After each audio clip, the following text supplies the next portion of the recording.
everyone to sit behind.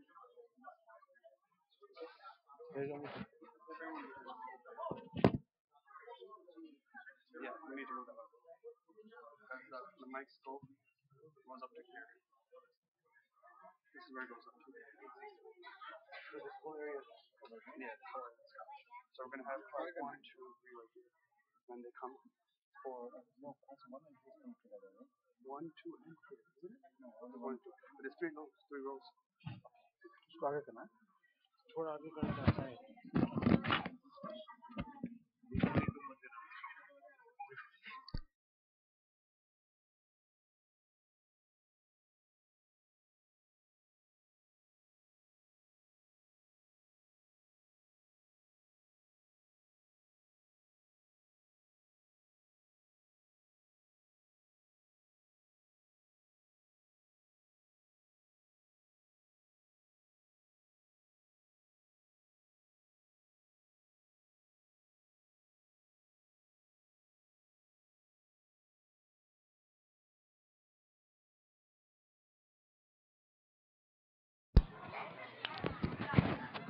Assalamu alaikum wa rahmatullahi wa barakatuh.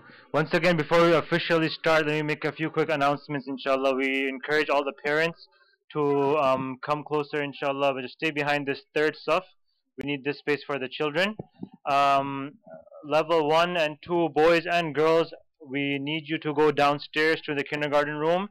You can set up over there, inshallah, for your presentation. Level 3 girls, level 4 girls also should be downstairs. And the rest of the children should be in the back here. Level 5 boys, we need to be by Hafiz Atiq. Level 3 boys, you need to be by Brother Shazain, inshallah.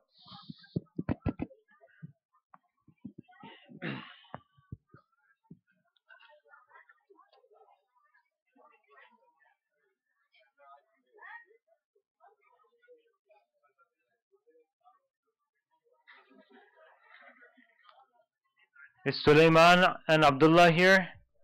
Sulaiman and Abdullah, they need to go downstairs. Are Sulaiman and Abdullah here?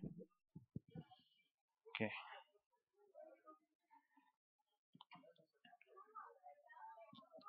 Can we get started? Sure. You want to start, or should I just bring Abdullah up? Should I bring Abdullah up?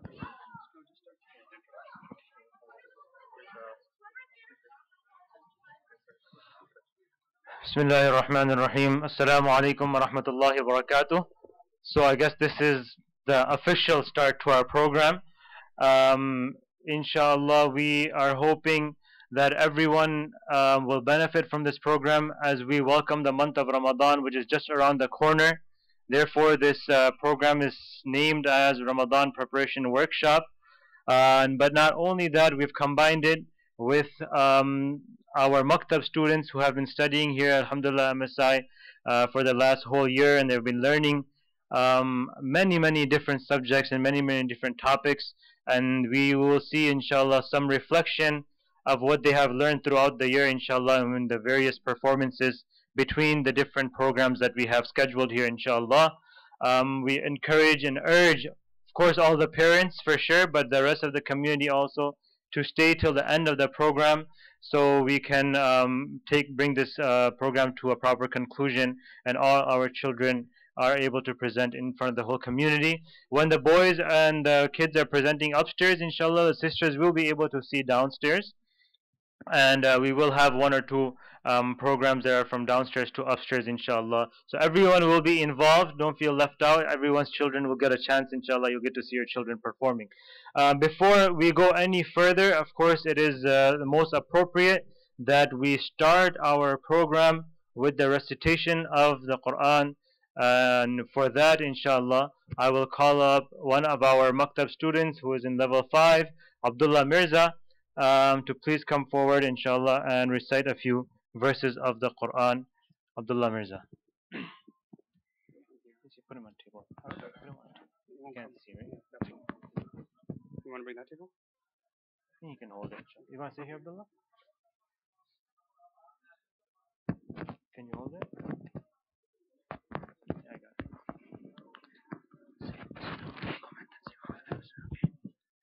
Assalamu alaikum wa rahmatullahi wa barakatuh. أعوذ بالله من الشيطان الرجيم. بسم الله الرحمن الرحيم. الرحمن علم القرآن خلق الإنسان علمه البيان الشمس والقمر بحسبان والنجم والشجر يسجدان والسماء رفعها ووضع الميزان ألا تطغوا في الميزان وأقيموا الوزن بالقسط ولا تخسروا الميزان والأرض وضعها للأنام فيها فاكهة والنخل ذات الأكمام والحب ذو العصف والريحان فبأي آلاء ربكما تكذبان خلق الإنسان من صلصال كالفخار وخلق الجان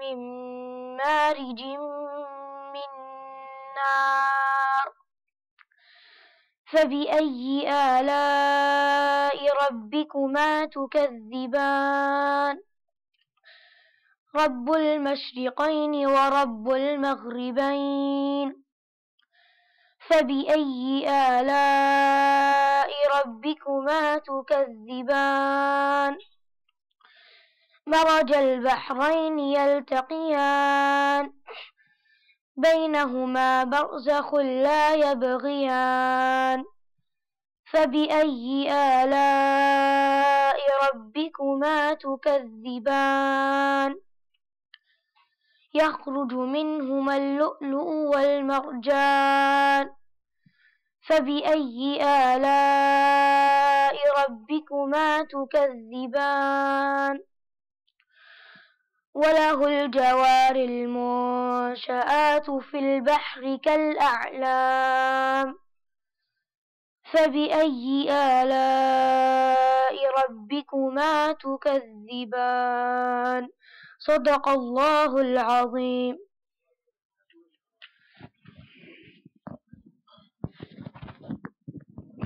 MashaAllah. Takbir. Takbir. I'm sure those of you who noticed, alhamdulillah, tajweed was spot on. Inshallah. That's what we're focusing on in our maktab, alhamdulillah. Mufti Azaz will take from here. So, mashallah, brother Abdullah Mirza, our student from the 5th year, he's in the 5th year class, and he was also chosen from the MSI to go and represent MSI Masjid in the intra-masajid competition that took place in MEC, and he also won a position over there as well, alhamdulillah. So that is our goal in this maktab, is that the students that are reciting the Quran, number one is that they recite with the love of the Quran. And very, very aptly he chose the surah Rahman. It says, Ar-Rahman, Allam al-Quran, the most merciful. He's the one who taught the Quran. So the teaching of the Quran has to take place with mercy, with love and compassion. Not with strictness, with fear and hatred, which eventually happens. So that's one of our goals here in the maktab, is that the teachers try to teach the Quran and the education of tajweed with love, with muhabba, with kindness, that they want to continue to recite the Quran for the rest of their lives. Now, inshallah, we will call upon level 1 and level 2 students. These are 5, 6, and 7-year-old students that have enrolled in the Maktab program. They're going to explain how the class starts here in the Maktab system. So at 5 o'clock the students come. The first thing they do is they have an assembly. And in the assembly they recite the morning and the evening du'as that the Prophet ﷺ has taught them. Okay, so you have to sit over here. So class 1 and 2, you could sit over here. So you know the 3 lines that you had? Come over here. You guys come over here. Muawiyah? No, and you have to face that way. So you could imagine, mashallah, how much patience the teachers also have to go through. So you know the 3 lines that we sat? So let's sit in 1, 2, and 3 lines. The same 3 lines we did in rehearsal. Muawiyah, can you come over here? Yeah, you guys can come a little bit more this way too. Suleiman? Huh? Oh, Ibrahim. Okay, from the back it's hard to tell who's who. So we have the teacher coming in and we do the recitation of du'as. Now these are the du'as that the Prophet ﷺ has taught the ummah, not just the children but the adults as well, to learn for the protection of the worldly affairs and the spiritual affairs. Now how can we be saved from all calamities in this dunya regarding our soul, regarding our spirits, our ruh, that we could be saved from shaitan? So the entire assembly, they do these du'as collectively every single day. So they're going to demonstrate how it's done. So inshallah, yeah, you guys can move a little bit more. So since keeping their age in mind, we also request the crowd to be a little bit patient so everyone is able to perform inshallah in the proper manner. Inshallah. Yes.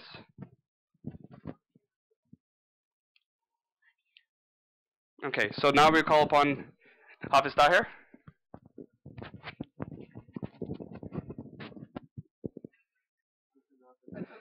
So this is Hafiz Tahir coming in.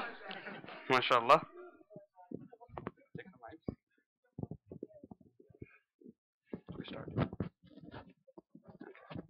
Assalamu alaikum wa rahmatullahi wa barakatuh.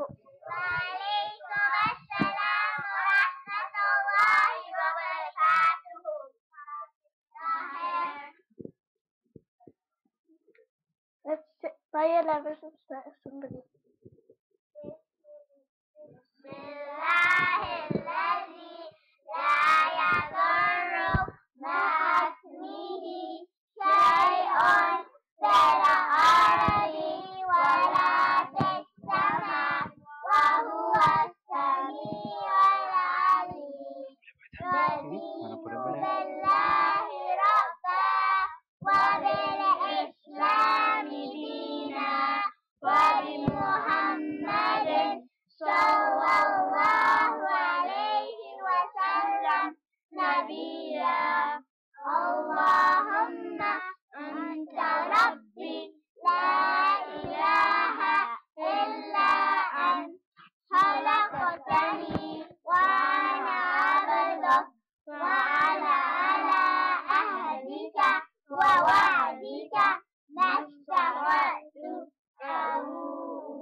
Allahu khair.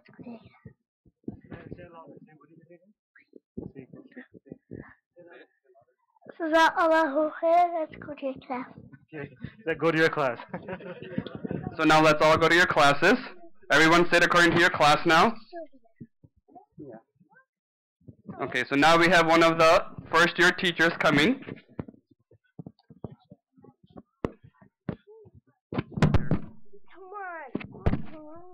Assalamu alaikum wa rahmatullahi wa barakatuh. Wa alaikum assalam wa rahmatullahi wa barakatuh. Today our principal Mufti Azaz is going to do a spot check.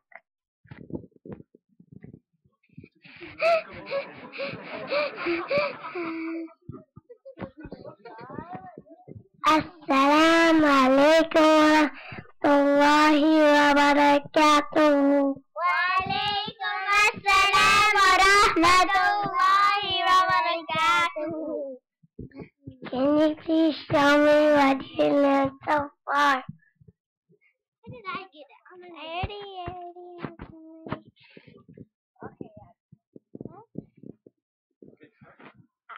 أعوذ بالله من الشيطان Bismillahirrahmanirrahim. Alhamdulillahi Rabbil Alameen. Ar-Rahmanir-Rahim. Maliki Yawmiddin. Iyyaka na'budu wa iyyaka nasta'in. Ihdina as-siratal mustaqim. صراط الذين أنعمت عليهم غير المغضوب عليهم ولا الضالين. آمين.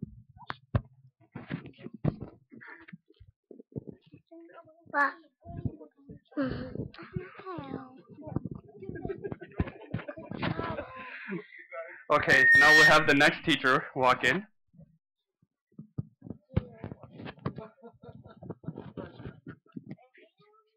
Assalamu alaikum wa rahmatullahi wa barakatuh. Wa alaikum assalam wa rahmatullahi wa barakatuh. How are you today? Alhamdulillah. Today our principal Mufti Dad is going to do a spot. Are you ready for that? Inshallah. Assalamu alaikum wa rahmatullahi wa barakatuh. Wa alaikum assalam wa rahmatullahi wa barakatuh. Can you please show me what you learned so far?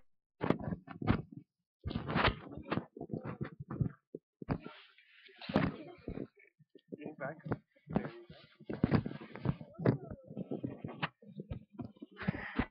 أعوذ بالله من الشيطان الرجيم. بسم الله الرحمن الرحيم. تبت يدا أبي لهب وتب ما أغنى عنه ماله وما كسب سيصلى نارا ذات لهب وامرأته حمالة الحطب في جيدها حبل من مسد. صدق الله العظيم. أعوذ بالله من الشيطان الرجيم. بسم الله الرحمن الرحيم. الله أحد الله الصمد لم يلد ولم يولد ولم يكن له كفوا أحد. صدق الله العظيم. أعوذ بالله من الشيطان الرجيم. بسم الله الرحمن الرحيم. قل أعوذ برب الناس ملك الناس إله الناس من شر الوسواس الخناس الذي يوسوس في صدور الناس من الجنة والناس. صدق الله العظيم.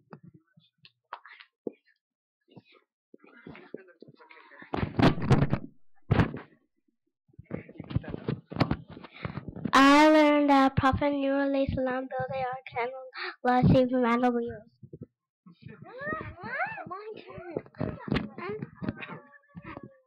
I learned that Prophet Ibrahim and Ismail built the Kaaba.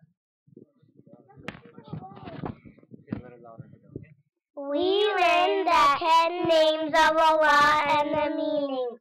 Allah, Allah, Ar-Rahman, the most gracious, Ar-Rahim, the most merciful, Al-Malik, the king, Al-Quddus, the holy, As-Salam, the source of peace, Al-Mu'min, the grantor of security, Al-Muhaymin, the ever-watchful, Al-Aziz, the almighty, Al-Jabbar, the compeler.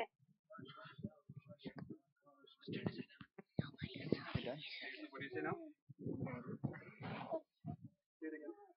Say one more time. One more time. So he's supposed to say good job. But he hasn't said that. MashaAllah. Jazakumullahu khaira wa ahsan al-jaza. Inshallah, the Maktab students level 1 and 2 could go downstairs right now.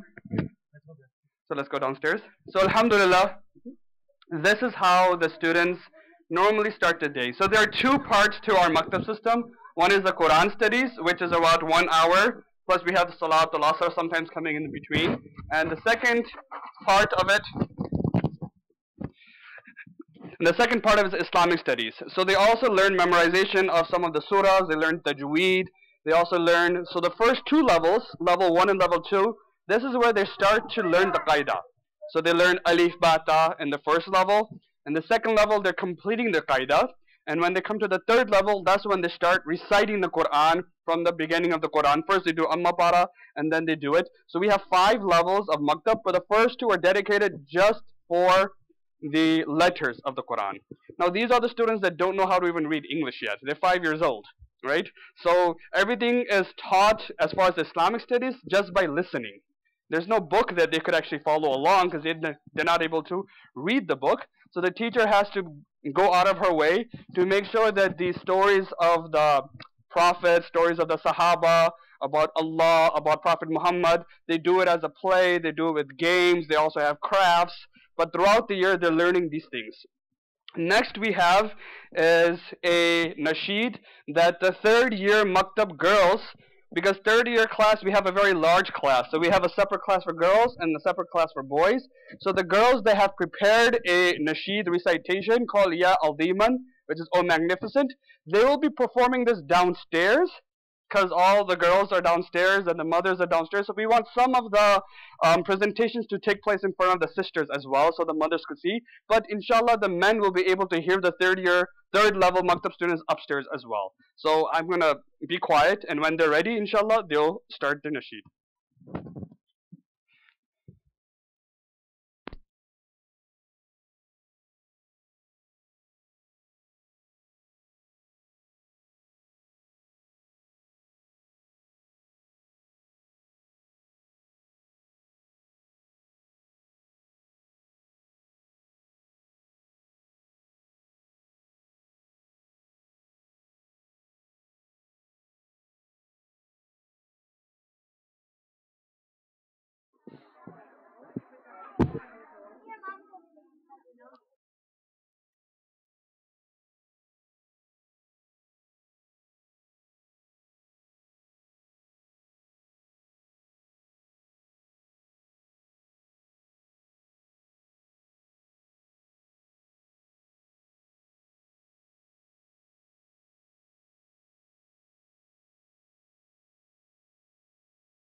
Assalamu alaikum wa rahmatullahi wa barakatuh.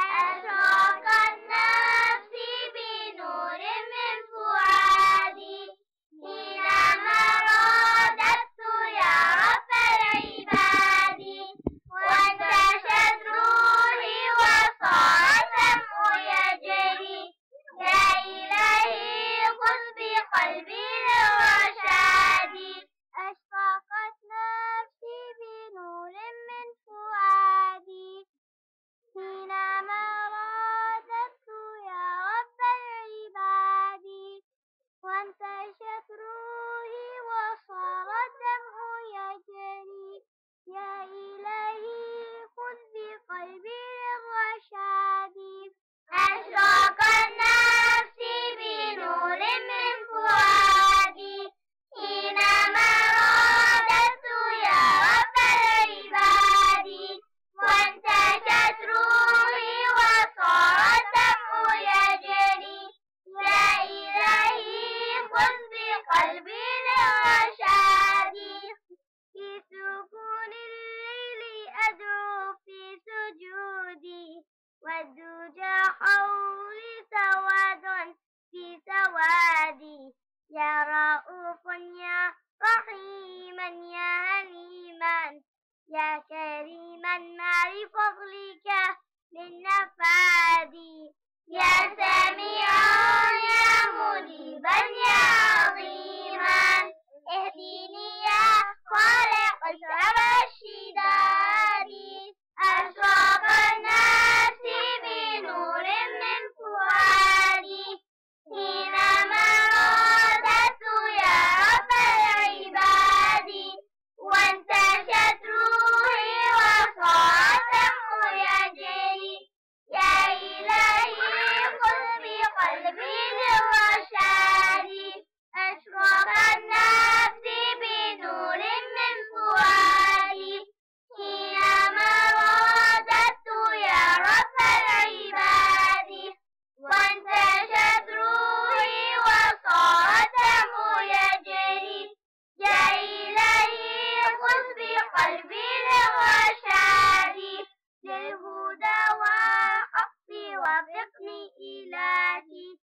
على توفيقك اليوم اعتمادي يا إله الكون يا عوني يا غوثي يا ملذ الخلق في يوم المعاد فأنا يا ربي أرجو منك عفوا عن ذنبي وحقق مرادي أشرقت نفسي بنور من فؤادي حينما رددت يا رب العباد وانتشت روحي وصار الدمع يجري يا إلهي خذ بقلبي للرشاد أشرقت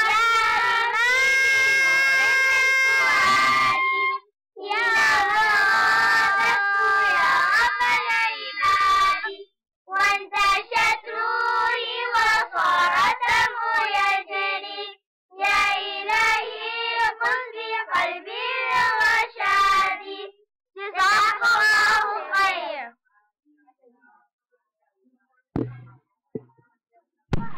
MashaAllah, Jazakumullah khairah wa ahsan al-jazak for the beautiful recitation of this poem where the poet says that Ashraqat nafsi bi nuri min fuadi, that my ruh, my soul has brightened by the light in my heart.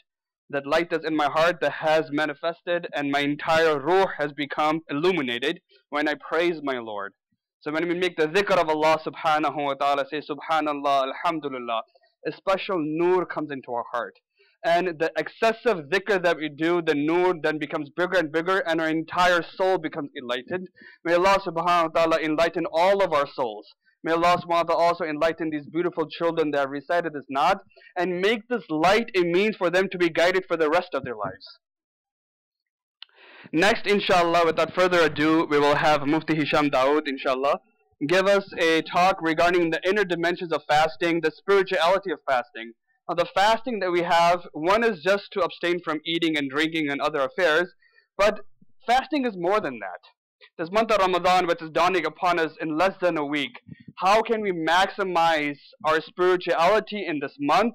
Inshallah, for this, I would like to call upon Mufti Hisham, inshallah, to come up. And at the same time, inshallah, downstairs, we will have a female scholar speaking to the young girls, the teenage girls and young girls, to give them advice on how they could also benefit from this month of Ramadan and make the best of it. So we'll have two programs going at the same time. One upstairs for the men and for the adults, and downstairs we'll have a program just for the young girls, inshallah.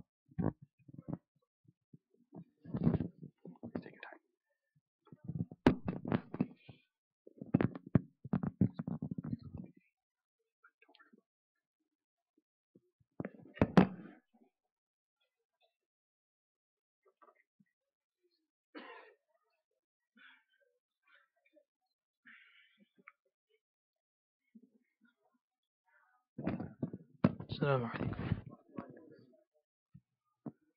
There was a Mufti Azaz, there was a Hafiz Tahir, but no Mufti Hisham. Salman?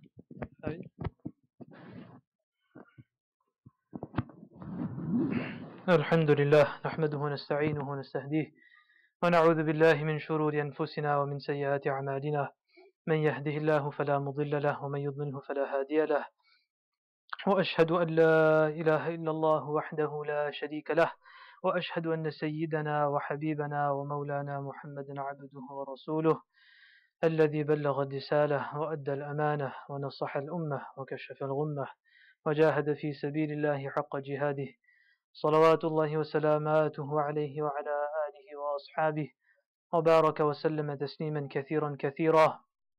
أعوذ بالله من الشيطان الرجيم. بسم الله الرحمن الرحيم.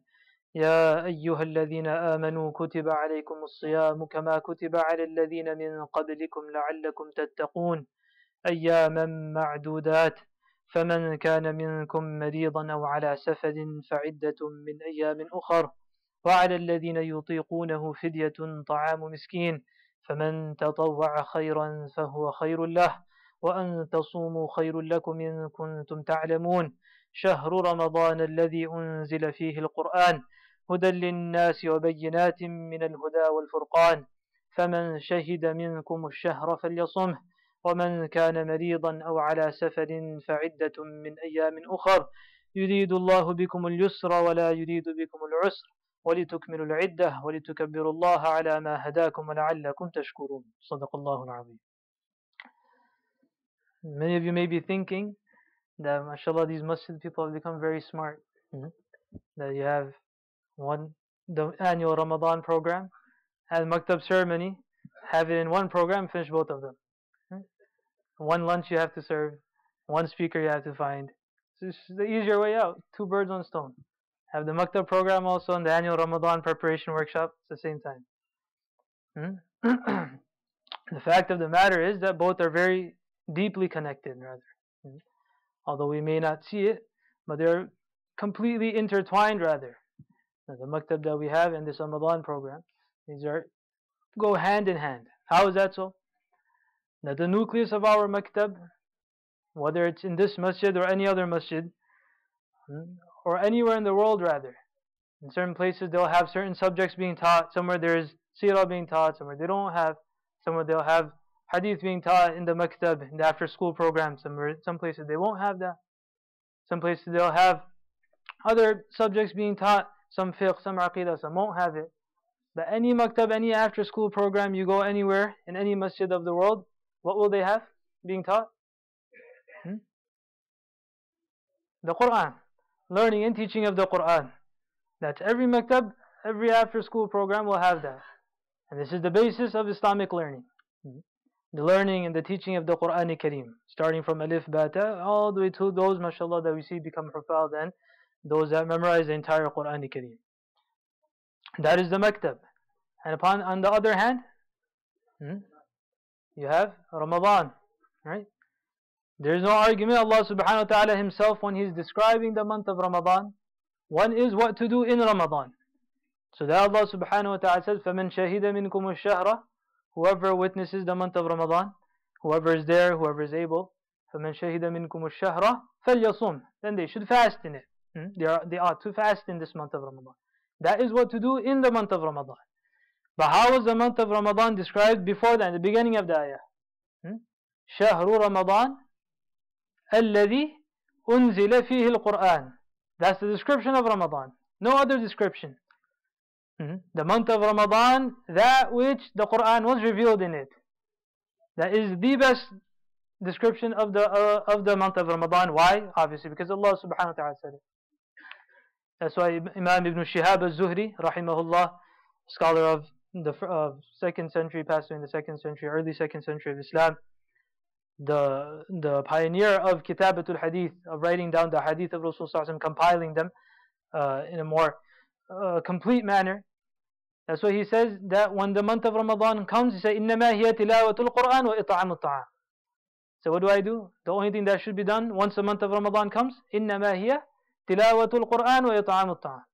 2 things. So it's only, this month means recitation of the Quran Kareem, وَإِطْعَامُ الطَّعَامِ. So that's as far as huquq of Allah. The recitation of Quran Kareem, and وَإِطْعَامُ الطَّعَامِ, feeding the people. 2 things he mentioned. So we're talking about the first one right now. إِنَّمَا هِيَ تِلَاوَةُ الْقُرْآنِ. So Allah subhanahu wa ta'ala, so we understand that there is this deep connection between the Quran Kareem, i.e. the Maktab that we have, and the month of Ramadan, and Allah subhanahu wa ta'ala revealed the Quran in this month. That's when Nabi Kareem sallallahu alayhi wa sallam, just as our Maktab students, our Hifz students, they recite the Quran to one another, Rasul sallallahu alayhi wa sallam, throughout the year, Allah subhanahu wa ta'ala used to send wahi to Rasul sallallahu alayhi wa sallam.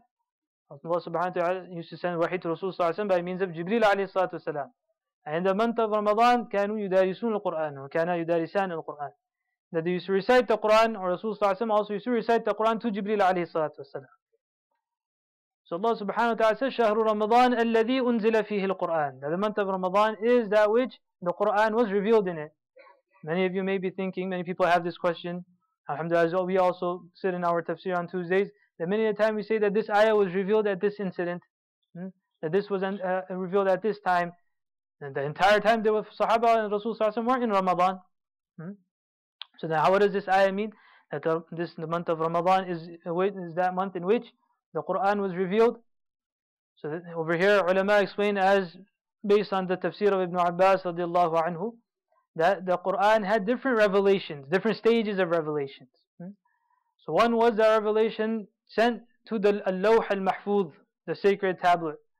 And from Al-Lawh al-Mahfuz to the Sama al-Dunya, the worldly sky, or the Baytul Izzah, this was done in the month of Ramadan. Together, the entire Quran Kareem. All the ayat. From there, Jibreel alayhi salatu wasalam would bring down ayat upon ayat based on the correct time, which would be the appropriate time. And from there, the very first revelation is that which came down in Laylatul Qadr to Rasul sallallahu alayhi wasallam, the Iqra bismi rabbika alladhi khalaq, خلق الإنسان من علق اقرأ وربك الأكرم الذي علم بالقلم علم الإنسان ما لم يعلم. When Rasul sallallahu alayhi wasallam in the early days of Mecca, when prophecy was given to Rasul sallallahu alayhi wasallam, Nubuwwah was given when he was in the cave of Hira. So this was the night, Laylatul Qadr, in which the first revelations came to Rasul sallallahu alayhi wasallam. And this is the same night which also Allah subhanahu wa ta'ala in the Quran Kareem says that إِنَّا أَنزَلْنَاهُ فِي لَيْلَةٍ مُبَارَكَةٍ, that the Quran was revealed in the Mubarak, in the blessed night. It's the same night of Laylatul Qadr. It's not a contradiction. So like this we understand that all the ayat of the Quran Kareem, there is no contradiction. They each have their own place. So Rasul sallallahu alayhi wa sallam, as we said, he used to recite the Quran Kareem to Jibreel alayhi salatu wasalam also in the month of Ramadan. And the final year of Rasul sallallahu alayhi wa sallam, when he would pass away, when he was to pass away, that time he did 2 dawrs. Hufaz said dawr, 2 times he went over the entire Quran, muraja'ah, twice. One person, I know them, and they said, remember their name also, but I won't say the name. And they said that based on this incident, I say, that person is saying, that anyone who who finishes the Quran more than once or twice in Ramadan, that is a bid'ah. Why? That Rasul sallallahu alaihi wasallam recited to Jibreel alayhi salatu wasalam only once, and then in the last year twice. So you say what? That anyone who finishes the Quran Kareem more than once or twice in the month of Ramadan, it is bid'ah, innovation.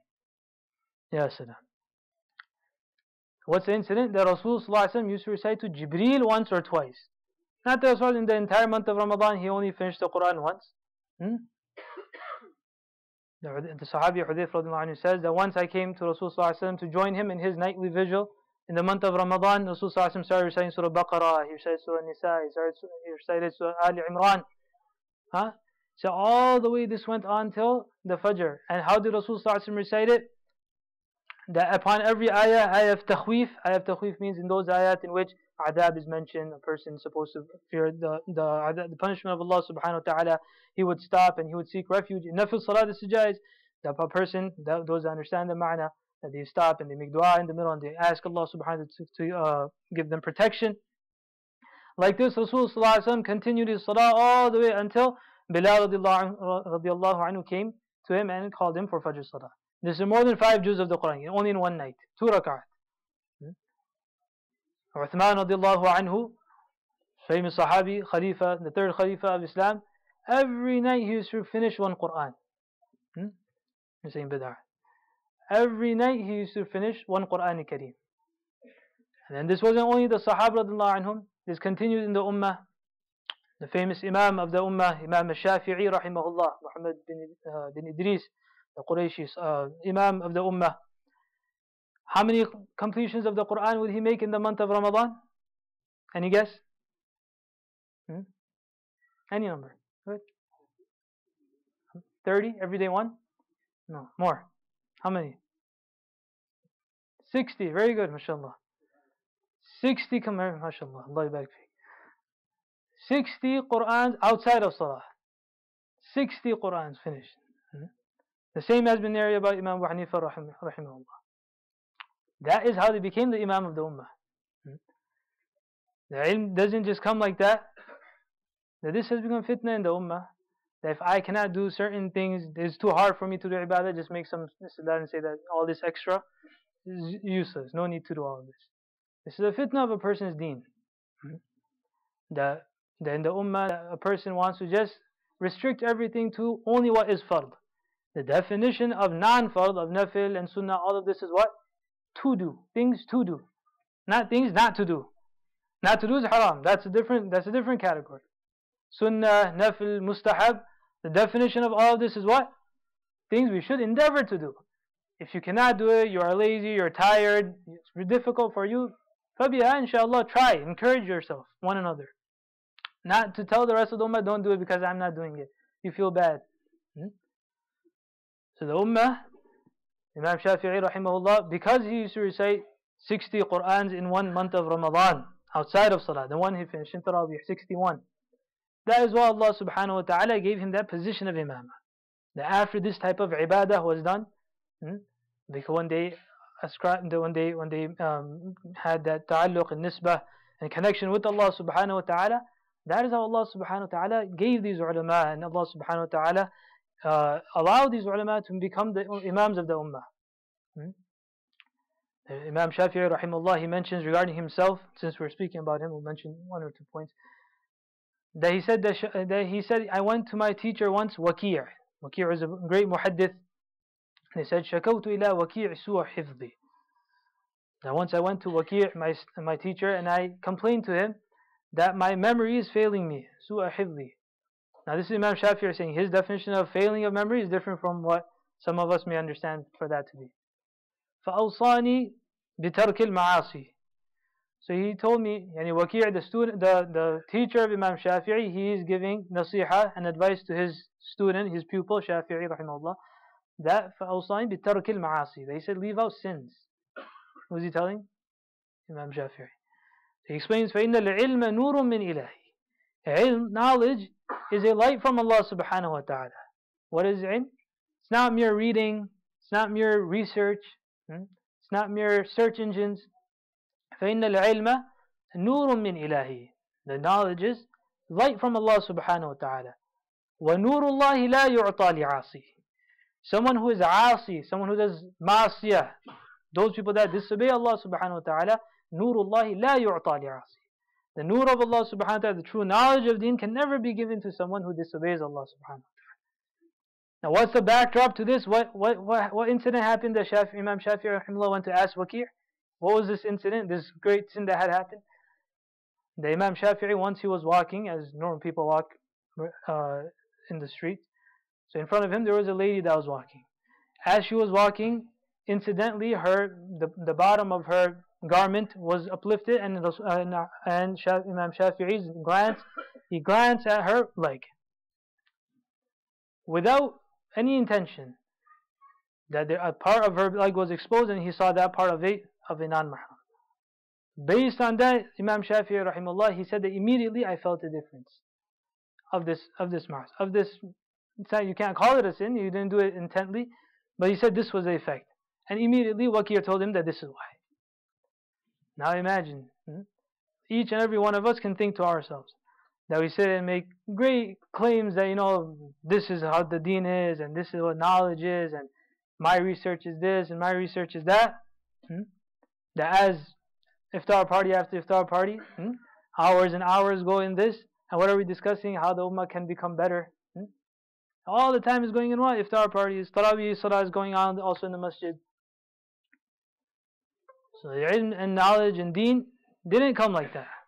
How? It came because these ulama, these imams, they spent their times, the month of Ramadan for example, because we're speaking about that, because he's recited the Quran that much. Qatada bin Di'ama, great tabi'i. Every other book of hadith, almost you'll see his name as a narrator. That after every 2 days in Ramadan, he would finish 1 khatam. 2 days, 3 days. Ibrahim Nakha'i in the last 10 days of Ramadan, great tabi'i of Kufa, he used to finish one, and in the last 10 days of Ramadan, every night he used to finish 1 Quran. Open the history of all of our pious predecessors. When the month of Ramadan would come, what would it look like? That's why 1200, 1300 years later, their names are still preserved. They're still called with respect. That's why they were called the Imams of the Ummah. Why? Because that type of mujahada was done. When it came time to serve the deen of Allah subhanahu wa ta'ala in their own personal ibadat also. Imam Malik rahimahullah, when it come to the month of Ramadan, he would leave away all his other occupation. What was his occupation? Hadith.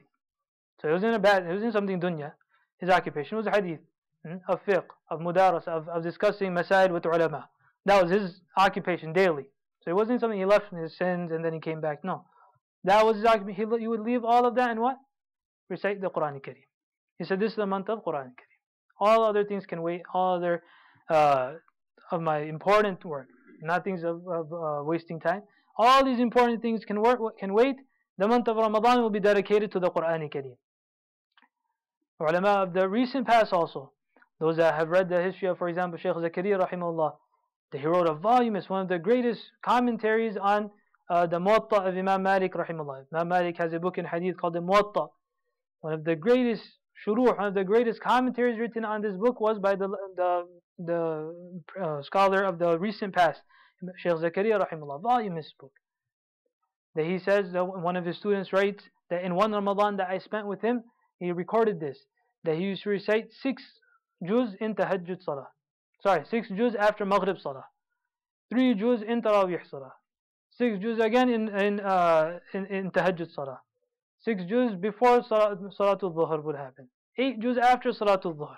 Entire days is going in what? Tilawah of the Quran Kareem, recitation of the Quran Kareem, being involved with the Quran Kareem. And these aren't people, you say these are people who passed, maybe they were in different era, different time. In the madrasa that we studied, the Darul Ulum we studied, one of the Hifz teachers, his name is Maulana Farooq, but he'll say alive. I met him, he's a real person, right? It's not stories. I met him, right? It's not a jinn either. He used to recite every day one Quran in Ramadan. I met the person. So these people aren't gone and, Purani baatein was chala rahe. No, these people are alive. He still drinks and eats and talks, and he has family like you and I. Rather, I think he's close to about 70 years old now. Very old person. So it's not that he has all the energy and, no. Every day he recites one juz. And subhanAllah, even in our community, if you think about it, alhamdulillah, there are so many hufad that prepare for Tarawih. For example, that hafid that recites 2 juz of the Quran Kareem every day, if they prepare for their part 5 times, so then that means they're reciting how much every day? 10 juz a day. So alhamdulillah, so what I'm saying that there isn't all gloom and doom also right now in the ummah, mashallah. There are those people, there are those hufad, mashallah, that they recite many juz of the Quran Kareem. I'm sure you met them also. But I will give one nasiha that after your door, your khatam finishes, those hufad, then continue reciting the Quran. Not just for the door, until the khatam. So respected elders, brothers and sisters, this is the month of Ramadan that has dawned upon us. It's just a few days away now, a couple of days. We make dua that first Allah subhanahu wa ta'ala allows us to reach this month of Ramadan, and that we make ourselves available for this month of Ramadan. The Rasul sallallahu alayhi wa sallam in one hadith, he mentions that inna لِرَبِّكُمْ فِي أَيَّامِ دَهْرِكُمْ نَفَحَاتٍ إِنَّ لِرَبِّكُمْ فِي أَيَّامِ دَهْرِكُمْ نَفَحَاتٍ. That indeed for your Lord, or indeed your Lord has فِي أَيَّامِ دَهْرِكُمْ, in these days, that in the days of the year, Allah subhanahu wa ta'ala has certain gusts of winds. Literally translated as what? Nafha. Nafha means a gust of wind. Inna li rabbikum fi ayami dahrikum nafahat. What are these gusts of winds? These gusts of winds, as we understand, are those times, those special times of the year which Allah subhanahu wa ta'ala has kept. For example, one being the month of Ramadan. Rather, the month of Ramadan is like a tornado. The day after day. It's the entire month. It's not just one day. It's not just one day. For example, Nus Sha'ban came, then other days that come. These are great days which Allah subhanahu wa ta'ala has kept to kind of boost our morale, to boost our thawab. Right? One is that every night Allah subhanahu wa ta'ala's mercy is there.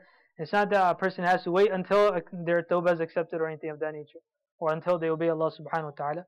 But certain days have been kept special that a person will be given more. This is an entire month of Ramadan which has been given to us, in which much more will be given. The hadith of Rasul sallallahu alaihi wasallam, that person who performs one fard ibadah, something which we do and ought to do anyways, one fard, then Allah subhanahu wa ta'ala will multiply that by 70 fara'id. That doesn't mean if you pray one salah then 70 salawat are done. If you make one salah or one fast and 70 days of fast are done. I'm saying this because I was asked, a person asked, I have lots of sawms that I have to make qada of. So I heard this hadith that one fard means 70 times. So Musab, ek fard karun to? So what if I do one sawm, one fast? Qada of 70 sawm? No, that's not how it works.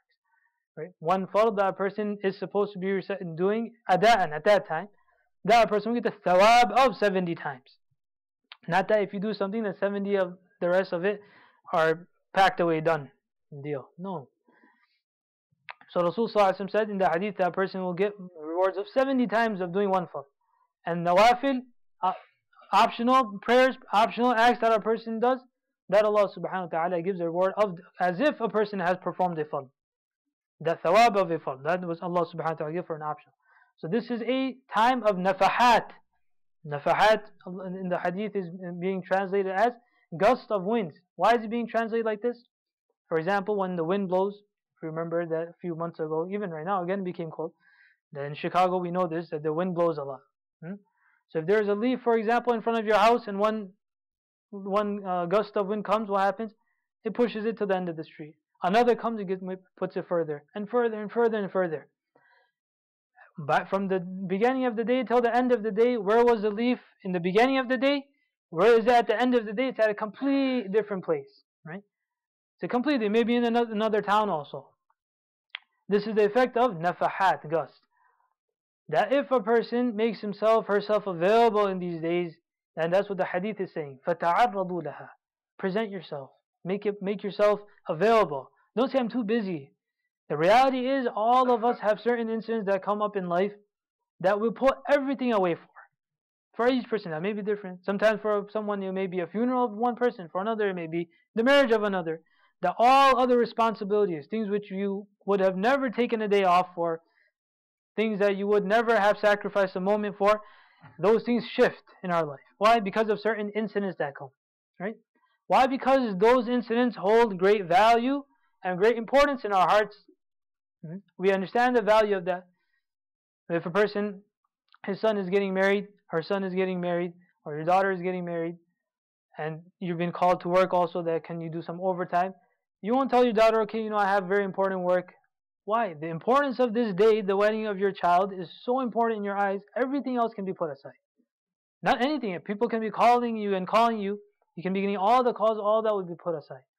A dear person passes away, immediately. You have vacation, no vacation, the day is off. This is someone passed away, funeral.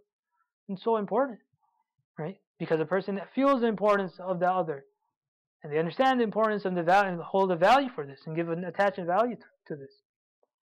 So that's what the hadith Rasulullah is telling us this, that فَتَعَرَّضُوا لَهَا. To make yourself available. That today you might be in one situation, لَعَلَّهُ تُصِيبُكَ نَفْحَةً لَعَلَّهُ تُصِيبُكُمْ نَفْحَةً. Maybe one gust of wind of Allah subhanahu, that special moment, that one tear gets accepted, that one session of your tilawah of Quran is so accepted by Allah subhanahu wa ta'ala, that one majlis, that one session of dhikr of Allah subhanahu wa ta'ala is so accepted, لَعَلَّهُ تُصِيبُكُمْ نَفْحَةً. That one gust of wind might just hit you, فَلَا تَشْقَوْنَ بَعْدَهُ أَبَدًا. That after that you will never become shaqi, unfortunate. How many people say that, I try to do these things, it just doesn't happen. I try once, twice, thrice, I fall, again I get. It's so difficult to continue. So the hadith is saying that these are special moments, special times, special days. Allah subhanahu wa ta'ala, it's not for Allah subhanahu wa ta'ala. What does Allah subhanahu wa ta'ala? Malikul Muluk, the King of all, what does He need? It's for you and I. So لَعَلَّهُ تُصِيبُكُمْ نَفْحَةً فَلَا تَشْقَوْنَ بَعْدَهُ أَبَدًا. That you will never become remorseful after that. That one nafha may happen. So this month of Ramadan that is about to dawn upon us, we should be considering this to be, there should be a stark difference between those people that are living May and June versus those that are in Ramadan. Yet we all have a choice. Now either we can live May, or we can live and the month of June, or you can live the month of Ramadan.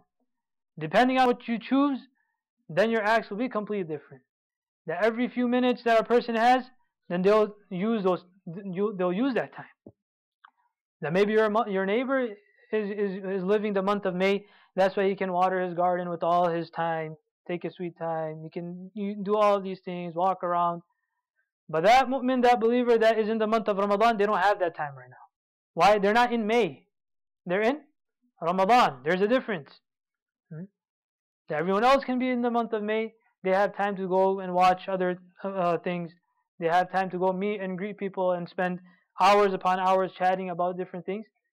Everyone else can do that. Why? Because they're not in Ramadan. They're not in Ramadan. They're in May. They're in June.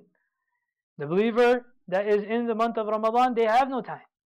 Anyone that comes, sorry, but it's the month of Ramadan, no time right now.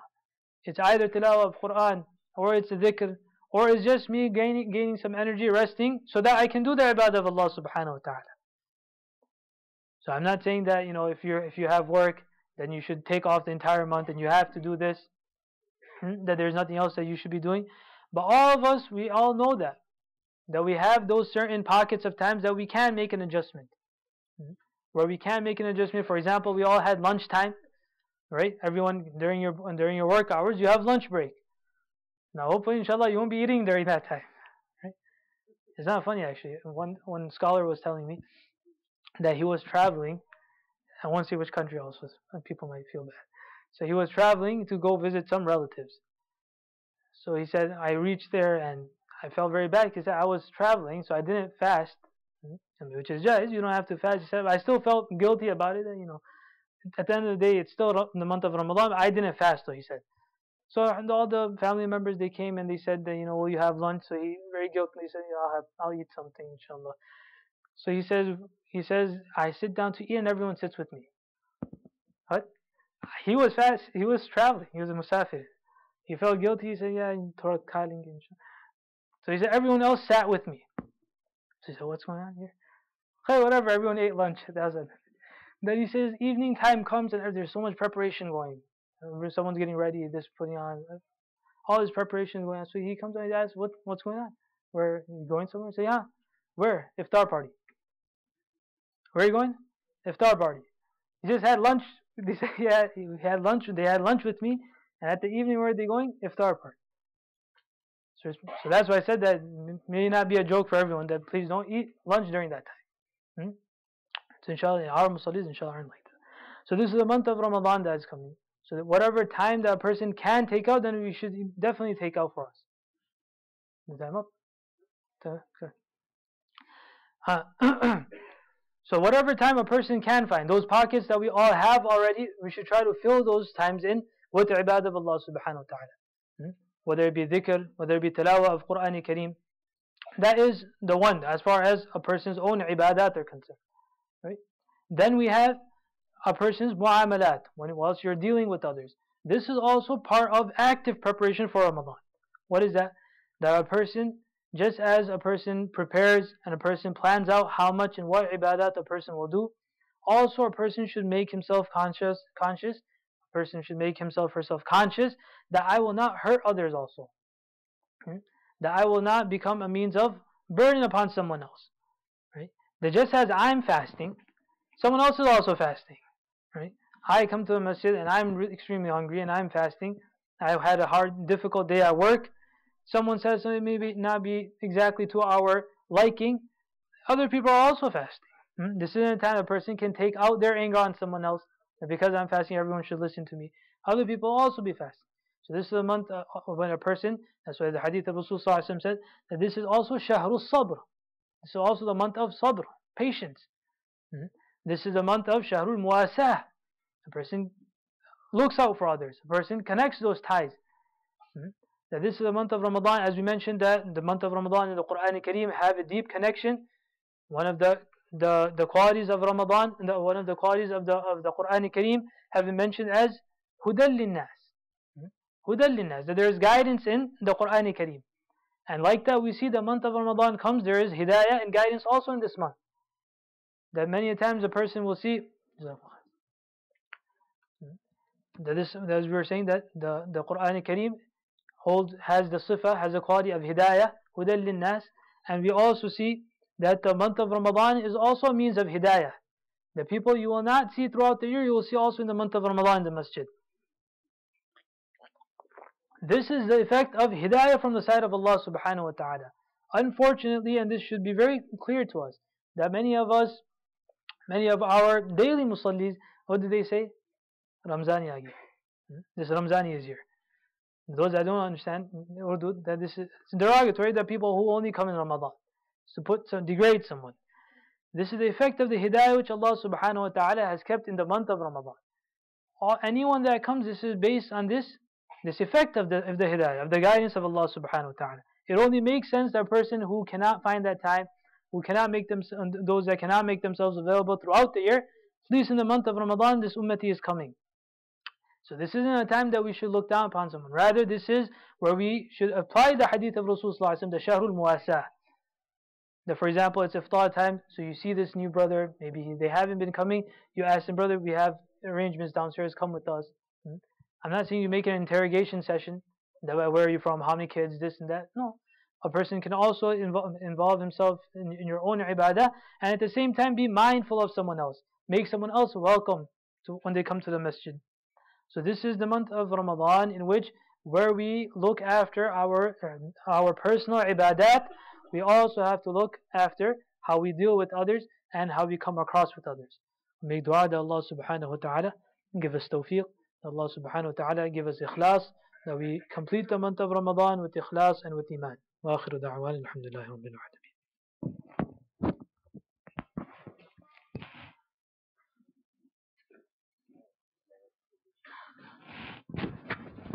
MashaAllah, Jazakumullahu khaira wa ahsan al-jaza for that enlightening reminder of how to spend this month of Ramadan. Indeed, no matter how much reminder we get of the importance, the virtues, the auspicious month of Ramadan, it's never enough. Because we could never truly understand the greatness of this month. We will only realize it once we pass away from this world and we see what reward we get on the hereafter for just one subhanallah we do in the month of Ramadan. Then we only remember that, oh, indeed, that was the greatest month. The month that the Prophet ﷺ would tie his pants more tighter to do more ibadat. So let us take this opportunity that this month of Ramadan, let it not be like the last Ramadan. Last Ramadan also we heard the same speech. And we promised ourselves, inshallah, this Ramadan I'm going to go all out. But we might have become a bit lazy. We might have normally what happens is the first week everyone goes all out. And the second week we're back to the same old schedule, right? So that's why we have to make sure that we don't fall back. And the way to do it is we need to plan ahead. Usually those that do not plan ahead in the month of Ramadan, that's what happens is they burn out on the first 3 days. First 2 days you'll see people doing 7 juz of the Quran, 10 juz of the Quran. And then the second week, no juz of the Quran. There's no recitation whatsoever. If you plan it out that inshallah I need to take care of my health as well, I need to take care of my family, I have other responsibilities, but how I could gradually increase, and the best way to do it is you start before Ramadan. Don't wait till the announcement in the masjid that the moon has been sighted and then you start opening the Quran. No, start the Quran from now. Read some surahs, read some juz from now so your body gets used to the recitation from now, inshallah. May Allah subhanahu wa ta'ala allow us to maximize our benefit in this month of Ramadan and really utilize the Ramadan how it's supposed to be utilized. Next, inshallah, we're going to have a skit method of Salah done by the 4th year Maktab students. We're going to have 2 different programs. The boys are going to be upstairs performing how the men's Salah should be done, and the sisters, the girls, the 4th level girls are going to be downstairs in front of the women discussing how the Salah should be done for the woman. So that's why the mic now will be only for upstairs, is not going to continue for downstairs.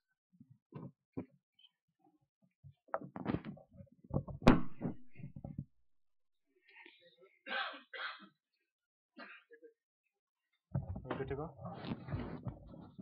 Yes, so inshallah we'll start.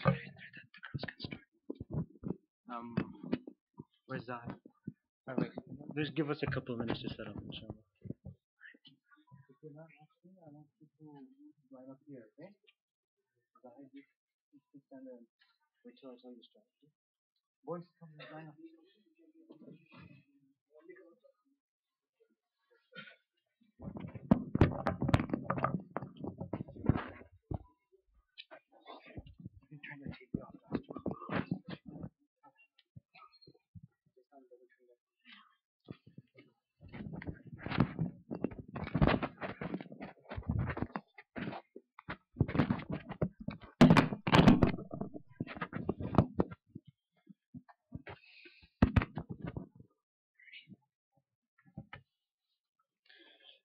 Bismillahirrahmanirrahim.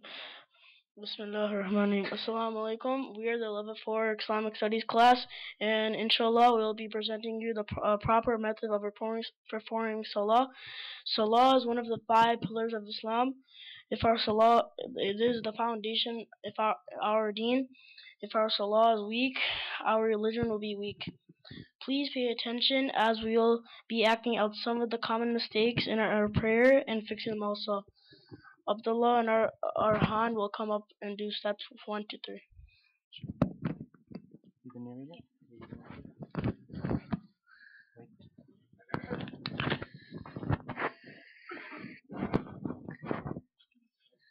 Assalamu alaikum. Please watch Abdullah as he starts his salah. Can you see what his mistakes are? The first thing we noticed was how he pulled his earlobes. The proper method is to lift both hands up to the ears with the thumbs in line with the earlobes. Secondly, he did not say Allahu Akbar. Without saying Allahu Akbar, our salah would not even begin. Third, how should we fold our arms? We must place the right hand on top of the left, below the navel, while grasping the right with the wrist with the thumb and pinky, and place the 3 remaining fingers closely together on the forearm. Now, Brother Abdullah is going to do it the right way. Allahu Akbar. Now we may begin our recitation. Alhamdulillahi Rabbil Alamin. I think you're forgetting something. We must always start our recitation in the following order: Tana, Ta'awud, Tasmiyah, Surah Fatiha, and another surah. Now Abdullah is going to read it the right way. سبحانك اللهم وبحمدك وتبارك اسمك وتعالى جدك ولا إله غيرك أعوذ بالله من الشيطان الرجيم بسم الله الرحمن الرحيم الحمد لله رب العالمين الرحمن الرحيم مالك يوم الدين إياك نعبد وإياك نستعين اهدنا الصراط المستقيم صراط الذين أنعمت عليهم غير المغضوب عليهم ولا الضالين آمين بسم الله الرحمن الرحيم إنا أعطيناك الكوثر فصل لربك وانهر إن شانئك هو الأبتر. Inshallah, Safiullah and Ali will continue from here. Jazakallah khair.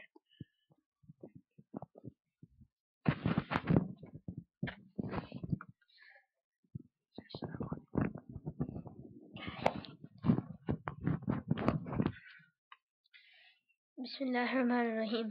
Assalamu alaikum. So let's continue with our salah. When we are done with our surah, it is now time to go into ruku. Let's watch Ali going into ruku. Subhanallah, Subhanallah, Subhanallah. Allahu Akbar. I think you made a few mistakes, Brother Ali. Oh, really? I think we need to work on improving that sajda. The correct way of going to sajda is to place our knees on the ground first, then our hands, then our nose, and lastly our forehead.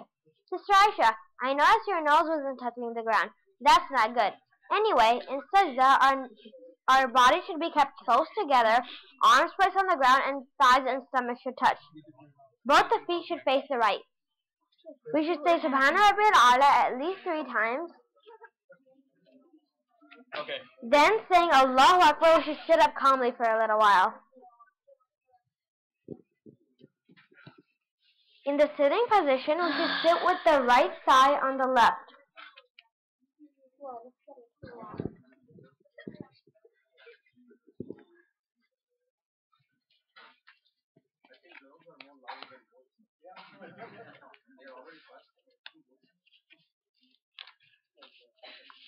Okay. Start. Loud and clear. Be like the girls. I think you made a few mistakes, Brother Ali. Oh, really? Please tell me.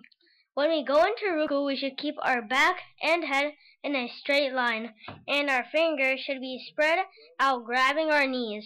The right tasbih to read is Subhana Rabbil Azim 3 times, not Subhanallah. Then we should get up while saying Sami Allahu liman hamida. Then Rabbana lakal hamd.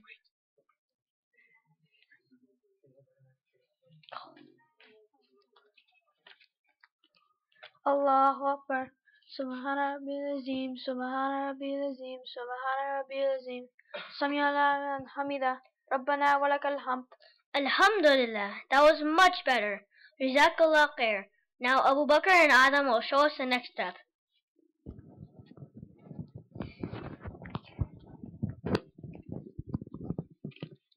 Assalamu alaikum. Now the final steps of the Akbar. Oh, okay. It'll take too long. Assalamu alaikum. Now the final steps of the Akbar are the two sajdas. This is when we get closest to our Lord Allah Subhanahu wa Taala. Let's see Brother Adam doing sajda. I think we need to work on improving that sajda. The correct way of going into sajda is to place our knees first on the ground, then our hands, then the nose, and lastly the forehead. Brother Adam, I noticed you weren't touching your nose to the ground. That's not good. Anyways, in sajda, the fingers should be kept close together with the elbows raised from the ground and away from our sides. We should say Subhana Rabbiyal A'la at least 3 times. Then saying Allahu Akbar, we should sit up calmly for a little while. Subhana Rabbiyal A'la, Subhana Rabbiyal A'la, Subhana Rabbiyal A'la.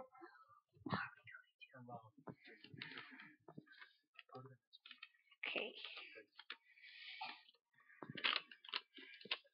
That again? Oh yeah. Good. Now you should say Allahu Akbar and perform the second sajda in the exact same way. Then say Allahu Akbar again. Stand up for the second rak'ah by lifting the forehead, then the nose, then the hands, and these last. Allahu Akbar. Subhana Rabbiyal A'la, Subhana Rabbiyal A'la, Subhana Rabbiyal A'la. Allahu Akbar. Alhamdulillah, that completes the first rak'ah. Inshallah, Zahid and Arhan will show you the second rak'ah. This goes to the next.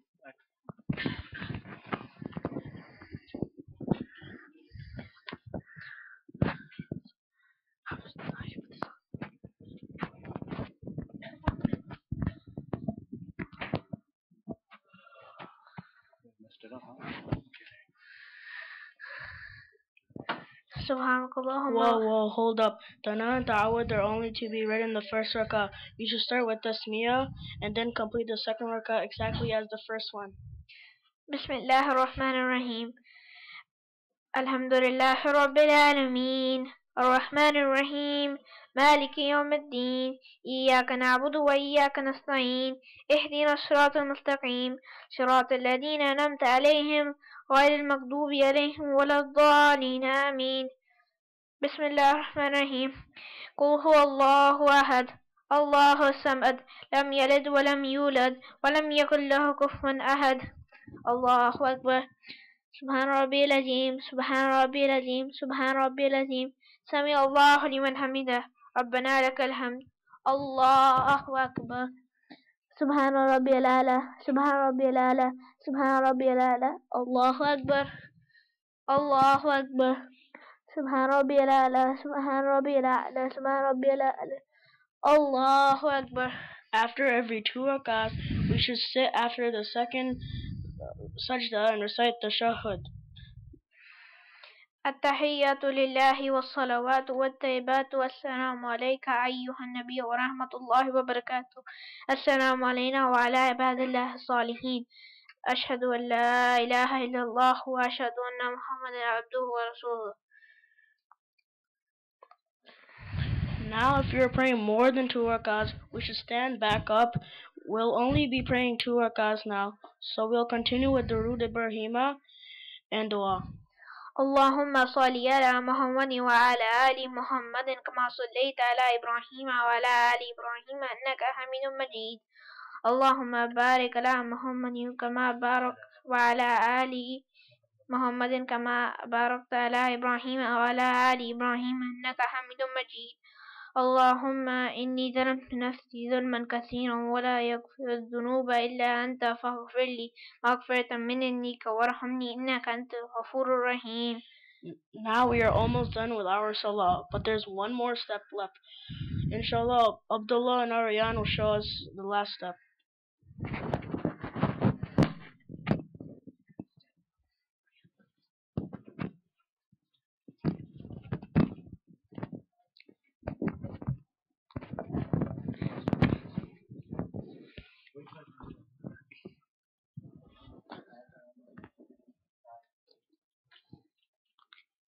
Now for the final step to end the Salah, let's look at Brother Aryan. Assalamu alaikum. Assalamu alaikum. What was that? We should end our Salah by saying Assalamu alaikum wa rahmatullah and turning our face so far that the cheek can be seen from the person behind, first right, then left. Brother Aryan, please give it another try. Assalamu alaikum wa rahmatullah. Assalamu alaikum wa rahmatullah. Inshallah, if we make wudu properly and pray Salah properly, then whatever dua we make, Allah subhanahu wa ta'ala will accept it. Jazakallah for watching our presentation on Salah. We hope you have benefited from it. Assalamu alaikum wa rahmatullahi wa barakatuh.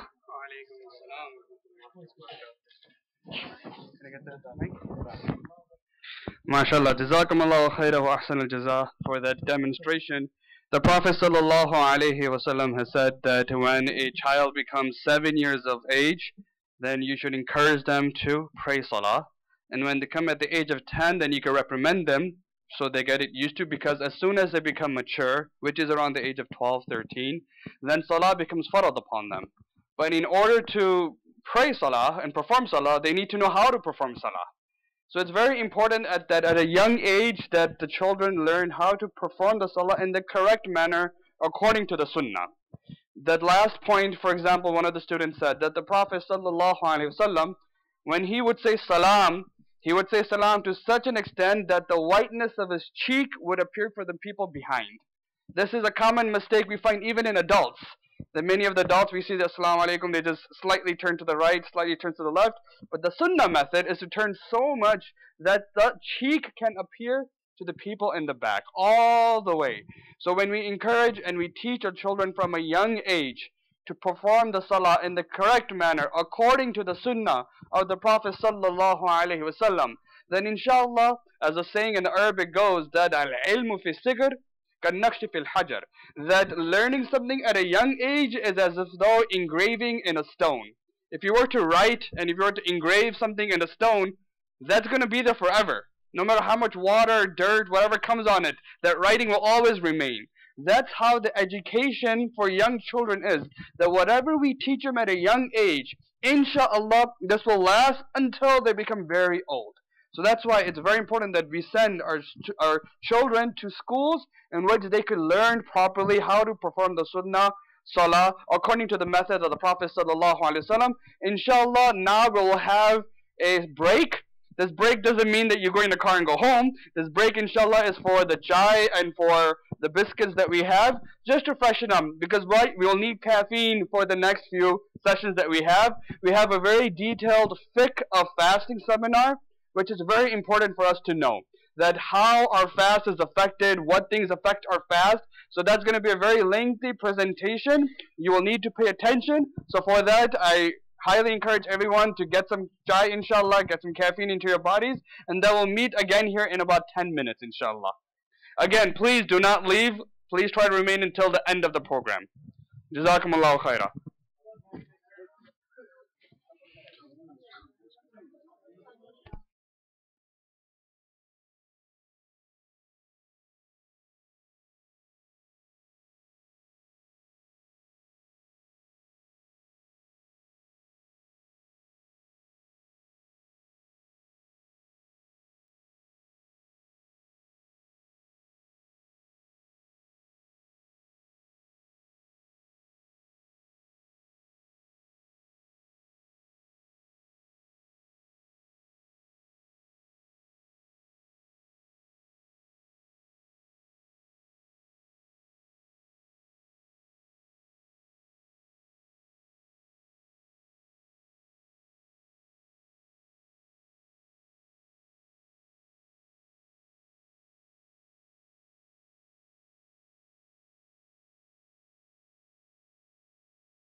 This is not on, right? It is on. There you go. Start leading us around.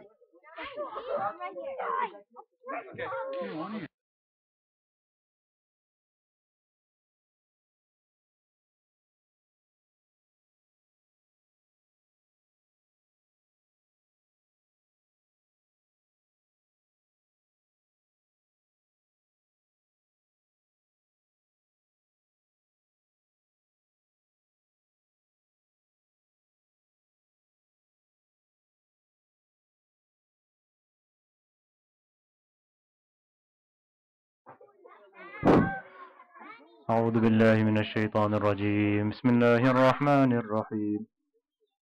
It's good, alhamdulillah. Yeah. You can continue with your break upstairs. This is just mic testing, guys. Inshallah.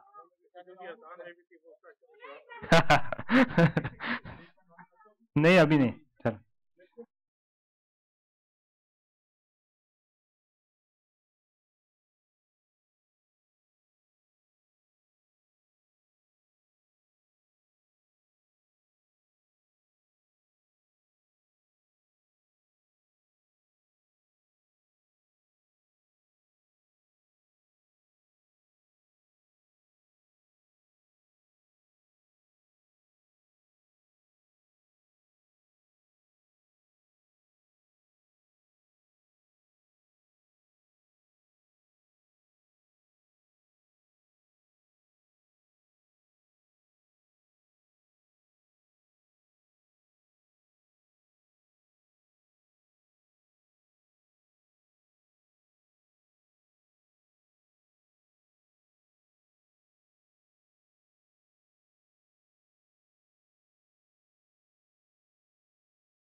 Bismillahirrahmanirrahim.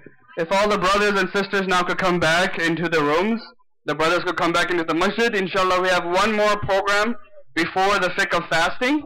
So if all the parents could come, inshallah, slowly make your way towards the masjid. All the youngsters could sit down. Those that are wrestling in the back, you could stop wrestling, inshallah. And downstairs as well, if all the mothers and the sisters could come back into the main hall where the TV screen is.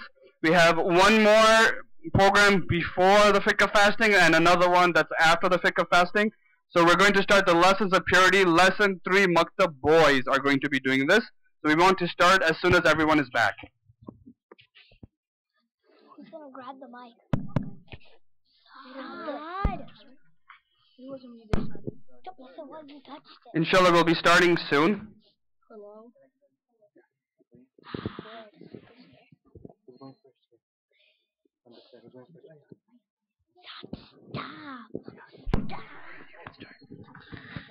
Assalamu alaikum wa rahmatullahi wa barakatuh, class. Today we will be talking about the basics of wudu. Whenever we want to meet someone special, we make sure that we get ready properly. When we pray Salah, we are going to speak to Allah Subhanahu wa Taala, the King of all kings. Wudu is preparing us for Salah by cleaning our body. But before we get to wudu, there are some special keywords that we must know. Ayan Khan, what is a fard action? A first action is something that you have to do. By leaving the first action out, the act remains incomplete. Great. And Rayan, what is a sunnah action? Sunnah is an act which our beloved Messenger Muhammad sallallahu alaihi wasallam practiced and carried out. By following the Sunnah, we will get reward and good deeds. We should try our very best to follow it. Awesome. And Muhammad, what is a mustahab action? Mustahab is an act that is good for us to do and is beloved in Islam. By doing mustahab, you will get extra reward. Good job. Saad, what are makruh actions? A makruh action is an action that's disliked in Islam and we should try our best to stay far away from it. Okay. And Rehan, what are nawaqid?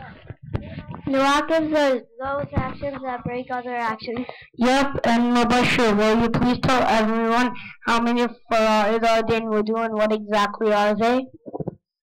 Sure, there are 4 fara'id in wudu and they are: number 1, wash the whole face once. Number 2, wash both arms including the elbows. Number 3, do masah of the corner of the head once. Number 4, wash your feet including your ankle. MashaAllah, very nice. Now, Ayan Jafri, can you tell us how many sunnah actions there are in wudu and mention some of them? There are 13 sunnah of wudu. Some of them are: brush the teeth with a miswak, do halal of the beard, which is passing wet fingers through the beard, do halal of the fingers and toes, wash each part in order, wash each part before the other part dries. Very good. Fasi, can you tell us about the makruh actions in wudu? Sure, there are 4 makruh actions in wudu. Number 1, don't make wudu in a dirty place. Number 2, don't clean the nose with the right hand. Number 3, don't do stuff that are against the sunnah. For example, don't wash the feet before the face. Number 4, don't talk about worldly things while doing wudu. For example, don't talk about Fortnite. MashaAllah, very true. Hamza, can you tell us about the mustahab actions in wudu? There are 5 mustahab actions in wudu. 1, always start with your right hand. 2, you must have the nape. 3, face the qibla. 4, stay in a high and clean place while making wudu. 5, and it is best for a person to make wudu without taking help from other people. MashaAllah, very good everyone. The Prophet ﷺ said that he who performs wudu perfectly, his sins will depart from his body, even under his nails. And he ﷺ also said that he will recognize his ummah from the traces of wudu. May Allah Subhanahu wa Taala make us amongst them.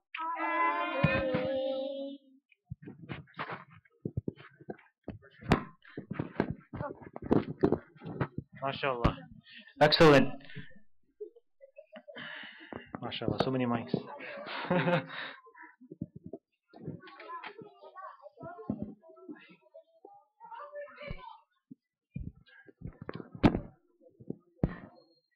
Inshallah, before our next presentation of Maktab students, we will be going through the fiqh of fasting.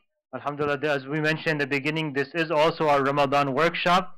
So one part is, like Mufti Hisham mentioned, the inner dimensions of fasting, the spiritual benefits, and the second is the technicalities, the fiqh behind it, what breaks your fast, what doesn't break your fast, and other aspects of fasting that we should be aware of. Mufti Izaz, inshallah, will go through this, and I hope, inshallah, we benefit and pay attention, inshallah. It's a bit long.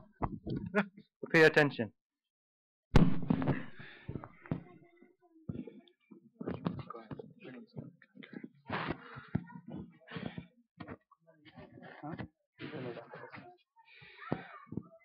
بسم الله الرحمن الرحيم الحمد لله وحده والصلاة والسلام على من لا نبي بعده ولا نبوة بعد نبوته ولا شريعة بعد شريعته ولا كتاب بعد كتابه أما بعد فقد قال الله سبحانه وتعالى يا أيها الذين آمنوا كتب عليكم الصيام كما كتب على الذين من قبلكم لعلكم تتقون صدق الله العظيم.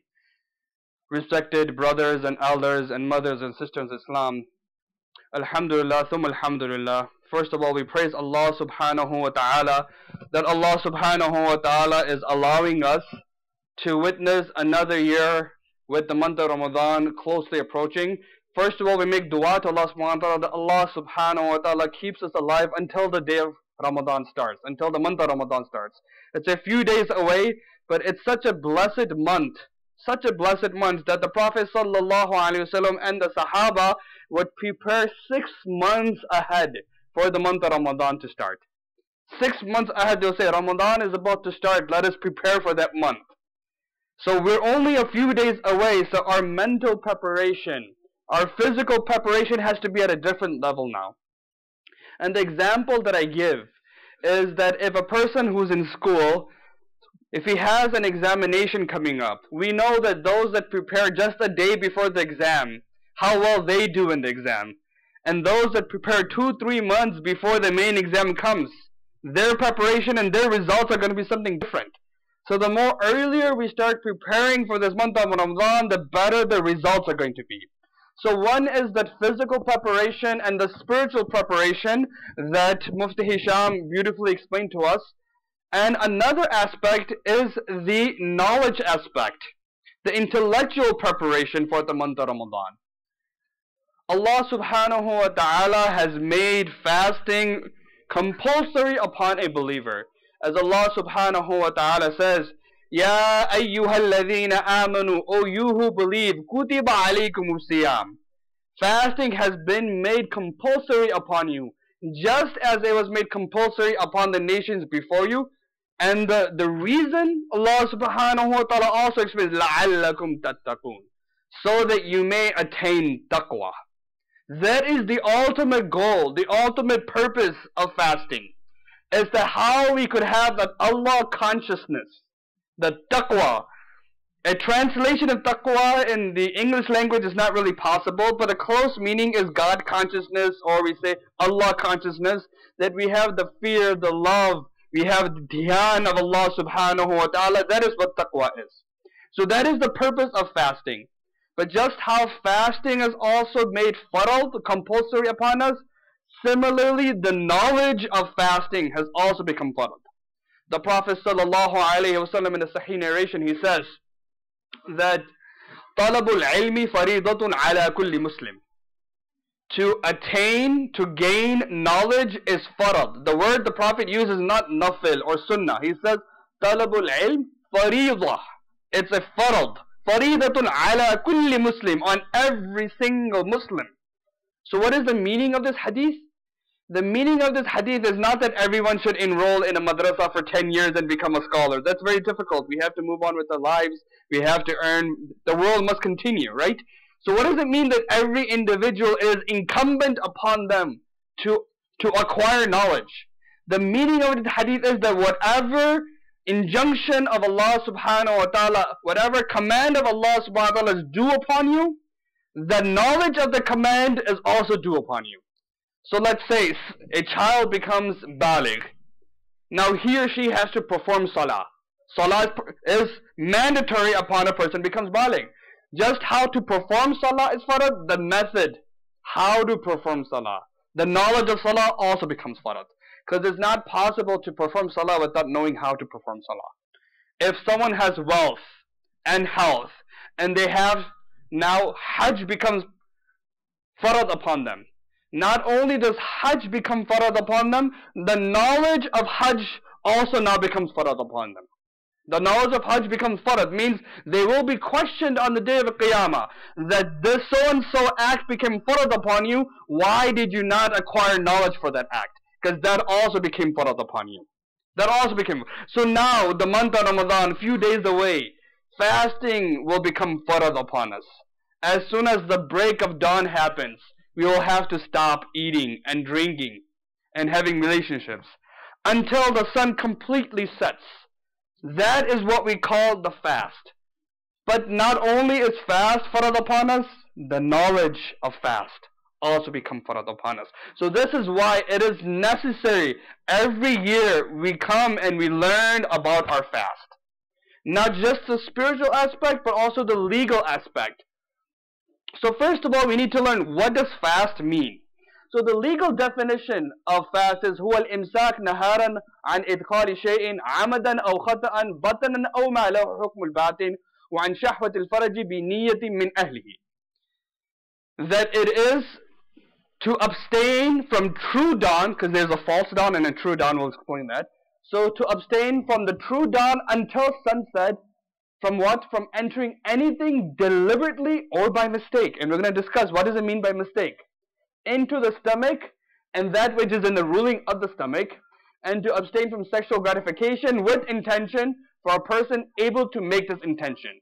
So fasting is this entire translation that we have. This is what we call fasting, and this entire presentation is just going to do tafsir of this.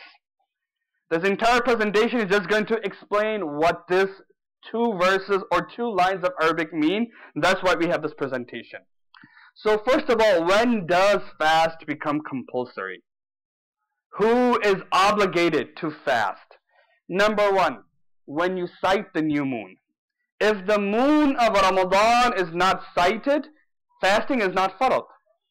Fasting is not farad until the moon is cited. Or if the moon is not cited, then the passing of 30 days of Sha'ban. When 30 complete days pass, then the next day is the first of Ramadan, even if the moon is not cited. Because why? You cannot have 31 days. It's not possible to have 31 days of an Islamic month. So once 30 days pass, the day after will be the month of Ramadan. And this is from the Sahih Muslim. There's a narration which the Prophet ﷺ said, Sumu li ru'yatihi waftiru li ru'yatihi. Sumu li ru'yatihi wa aftiru li ru'yatihi. Fa in hummiya alaykum fa akmilu al-adada. Very beautiful, very concise, but very deep in meaning. This narration which the Prophet ﷺ tells us that start fasting when you sight the moon. And stop fasting when you sight the moon. Means when the day of Eid comes, when you see the moon, then you stop fasting. But it's the second part of the hadith which is really profound, in which the Prophet ﷺ said, if it's a cloudy night, then complete 30 days. The Prophet ﷺ did not say that if the moon is not visible, if the moon is not quote-unquote born, you know, the birth of the moon as people say. He says, the moon could be there. The moon can be there, but it's cloudy. No one saw it. From this hadith we understand, even if the moon is there, but it's cloudy, means no one has seen it. No sighting has taken place. What does the Prophet tell us to do? Complete the month, 30 days of the month of Sha'ban. And then the month of Ramadan will start after that. The Prophet did not say that, no, if the moon is there, even if it's cloudy, then it's okay, you may start to fast. No. Clearly, this is a sahih, and there's so many different versions of the same hadith. So many books have this hadith in there. If it's cloudy, means possibility that the moon is still there, but you're not able to see it, you're not able to sight it. This is the command of the Prophet. Complete 30 days of the month of Sha'ban. So very clearly, when we see the moon, we start our fasting. And when we see the moon, we stop our fasting. So conditions for keeping fast. Number one, a person has to be a Muslim. And this is a very interesting concept that many people don't understand. If a person is a Muslim, only then the laws and injunctions of Islam become applicable. Only then the laws of Islam, of Sharia, become applicable, only if a person is a Muslim. If a person is a non-Muslim, nothing of Sharia is due upon them. The only thing they must do is become Muslim. Once they become Muslim, then the laws become due upon them. And a good example of this is wudu. Wudu, to touch the Quran, one needs wudu. You cannot touch the Quran without wudu. But the laws of wudu are only due upon the Muslims. They're only due upon the Muslims. If a person is not a Muslim yet, is a non-Muslim, the laws and injunctions of Sharia are not even due upon that individual. They do not technically need wudu to touch the Quran, because they're not even Muslims yet.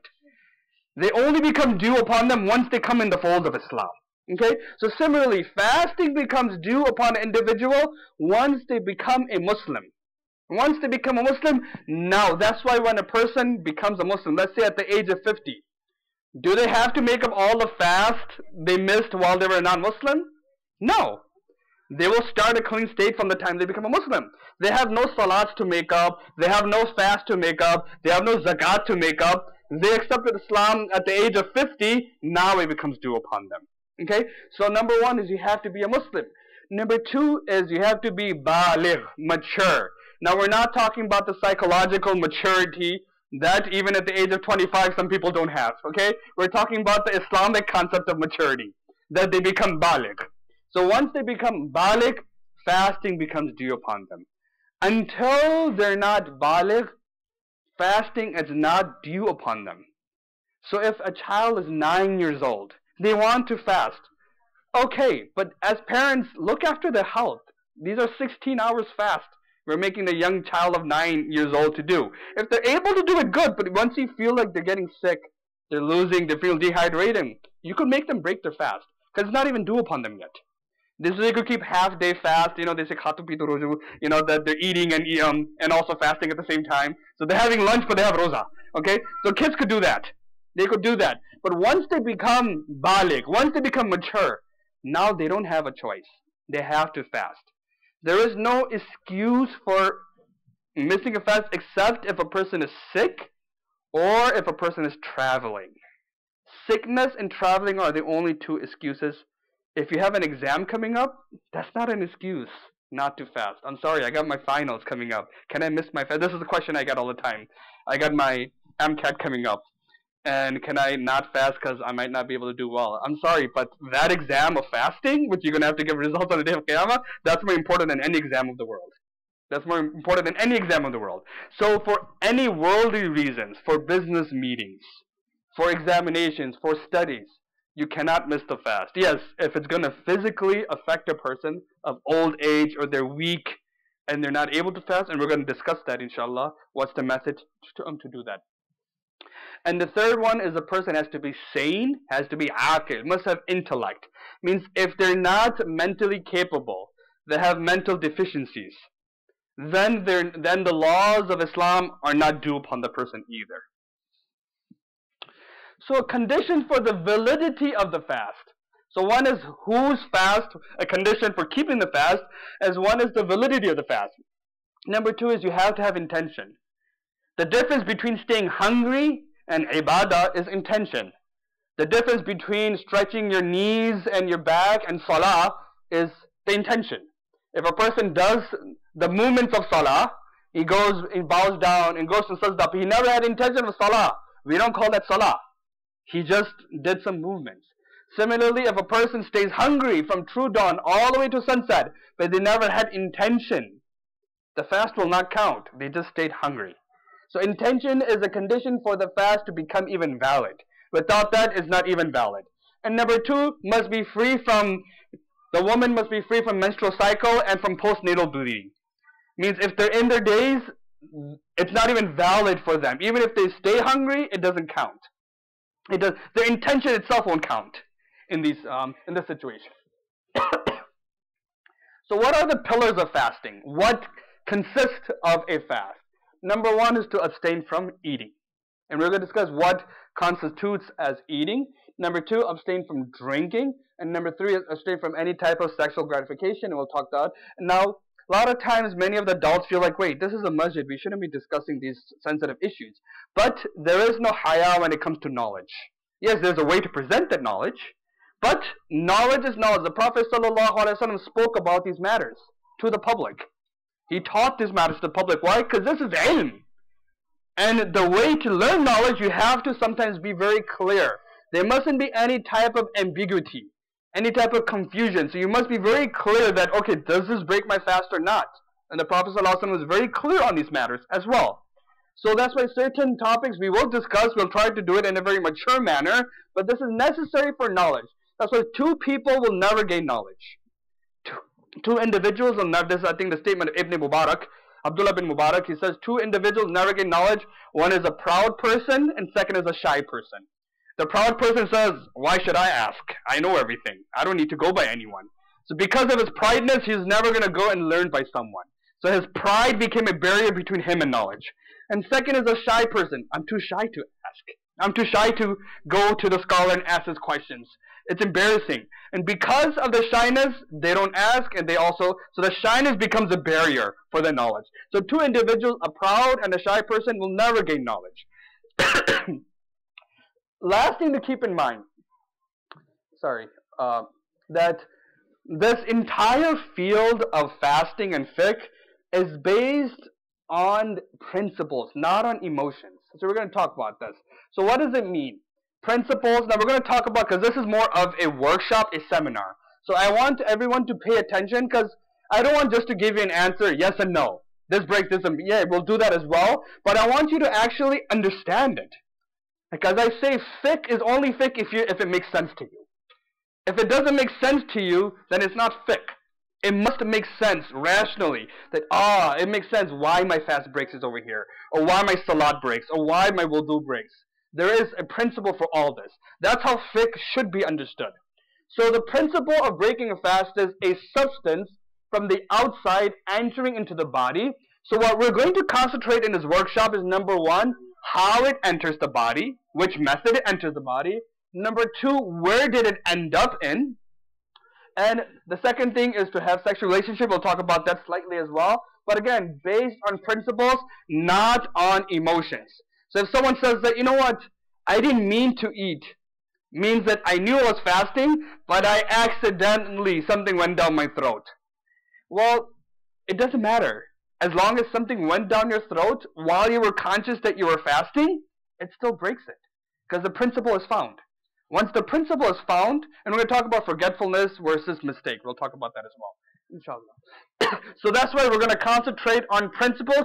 Inshallah, if you concentrate on principles, then when the scenario does arise, you will be able to navigate on your own. You'll have a pretty much good idea, did my wudu break or not? Sorry, did my fast break or not? Okay? So, key thing. A substance that can invalidate the fast is anything that has a discernible body. It has matter. It's physical. So the size of a substance does not matter. It could be a huge plate of food, or it could be just one pea, like a chickpea. Okay? It doesn't matter. As long as it's something that is normally visible to the naked eye. Because now if you want to get all scientific and you want to get all like, you know what, if that's the thing, then we also have minute amount of things that has a size but we cannot see it. No. Something that with the naked eye you're able to see. If it has a body, it's physical, it goes down your throat, your fast will break. So it must have a discernible body. So if something that does not have a discernible body, for example, dharra, you know in Surah Zilzal, the last 2 ayat, فَمَنْ يَعْمَلْ مِثْقَالَ ذَرَّةٍ خَيْرًا يَرَى وَمَنْ يَعْمَلْ مِثْقَالَ ذَرَّةٍ شَرًّا يَرَى. So whosoever does a dharra, in the Urdu language says dharra, whosoever does a dharra amount of good deed, on the day of Qiyamah, he or she shall see it. And whosoever does a dharra amount of bad deed, on the day of Qiyamah, they shall see it. So what is a dharra? So there's multiple explanation of the word dharra in the Arabic language. But one very profound example of dharra is, you know, when we have a sunny day, and the light that comes from the sun, and we see those small little white things floating in the air. When the light comes from the sun inside the window, and in that ray of light, we see these small little things floating around. That's what dharra means. Is there any reality to that? If you try to grab it, you can't really grab it. It flies away. It's there, but it's so insignificant, is as if it's not there. The Quran says that even if you do a good deed to that amount, that you might think to be insignificant, it's not really worth anything. That's why the Prophet ﷺ said, do not look down upon any ma'roof, any good deed, even though it may be coming with a smiling face to your brother. Now, what is a smiling face? It's just a matter of just smiling. Very easy. Don't look down upon that good deed, because that is worthy on the day of Qiyamah in the sight of Allah subhanahu wa ta'ala.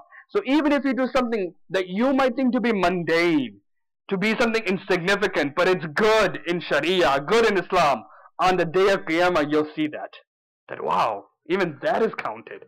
And even if you do a dharra amount of bad, something that you can't even grab, something that's not even worth anything, but you hurt someone, you came with a mean face to someone, etc., you will see that on the day of Qiyamah as well.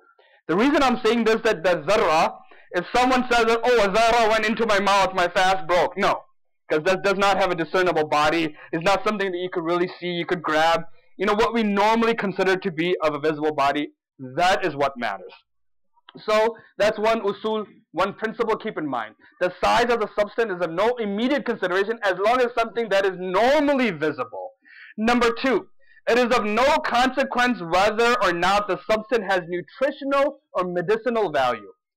So someone, let's say here, they have a habit of biting on the pencil. You know, the eraser at the end. Many people have that habit. While they're reading, they'll bite the pencil and the rubber goes down their throat. And they said, but it's not food, it's not medicine, it's not normally what people eat. No, as long as it was something, it was a thing, it went down the throat, the fast broke. So nutrition or medicinal value has no consideration when it comes to breaking the fast. Yes, it will have consideration whether kafara is due or not, that's a different issue. But for the mere breaking of the fast, there's no consideration for that. Number two, a sensation in the mouth does not necessarily entail that a substance has entered the throat, the mouth. So let's say something fell on a snowflake. Let's say it's December, and a snowflake fell on the tongue. And as soon as it fell on the tongue, it disappeared. And they felt something on their tongue, but it didn't go down the throat. Their fast is not broken. Just to taste, and we'll come to that, tasting does not break the fast. It's makruh to taste. It's disliked to taste. But what matters is going down the throat into the stomach. So just the mere of sensation on the tongue does not mean something went down the throat. And last principle, smelling something does not necessarily entail that a substance enters the nose. Someone had applied perfume and they took a sniff of the perfume. It smells really nice, smells like oud. But that doesn't mean something went down the nose. So the fast doesn't break. Smoke, on the other hand, is something different, and we'll talk about that as well. Okay? So I hope everyone's paying attention to the principles we're talking about. Number two thing we need to pay attention is the place of reaching. Where does this substance, this external substance, when it enters the body, where does it reach? So in order for the fast to be invalidated, the substance must reach the digestive system of the body. It must reach the digestive system. In Islamic context or Islamic jurisprudence, the digestive system is composed of three things: the throat or the esophagus, the stomach, and the intestines. These three things are considered to be the digestive system, or the batin, the button, as we say. This is in Islamic fiqh jurisprudence. When we say something entering inside the digestive system, it means the throat, or the stomach, or the intestines. Okay? So now we have some natural points in our body. There's some natural openings, and then we have non-natural openings. So what are the natural openings? We have the mouth, we have the nose, we have the ears. I mean, these all have holes. So these are holes in our body that things go inside the body, right? So mouth, nose, ears, eyes, we have the anus, we have the female body part, and you have the urinal passage as well. These openings of the body, the things could go inside the body. And then you have non-natural, means there are artificially made. For example, deep injuries to the head. Someone got a really deep injury and there's an opening in the head. Or a deep injury to the stomach. And then you have pores of the skin as well. Technically the pores, things could go inside the pores. That's why we have these, these nicotine patches. What happens with the nicotine patches? Nicotine goes inside the body through the pores, through the blood system. So there are also technically an opening, but we don't consider that to be a natural opening to put things inside the body. Now the principle to keep in mind. The entry point directly linked to the digestive system. If anything enters that opening, which is directly linked to the digestive system. Now what did we say the digestive system was again? The throat, the stomach, and intestines, okay? The intestines, these three other, if anything enters, if it's directly connected to that, there's a direct passage to that. If anything enters those openings, it breaks the fast. It will break the fast. And if something is not directly linked to the digestive system, or is not linked at all, now this is based on science and medicine. There are times in the past, people thought, oh, this thing is directly linked to the digestive system. But later on, they found out that there is no way, there is no path, it's not linked. So you might find scholars of the past give a certain ruling. But that was based on their knowledge of the human body of that time. Now the knowledge of the human body increased. And now we know that certain passages, there is no path. For example, the ears, there is no path from the ears to the digestive system. Unless the eardrum is ruptured. But if it's a normal eardrum, there is no path. But in the past, people did think that if by putting something in the ears, it'll go into the stomach. Or go into the skull, into the brain.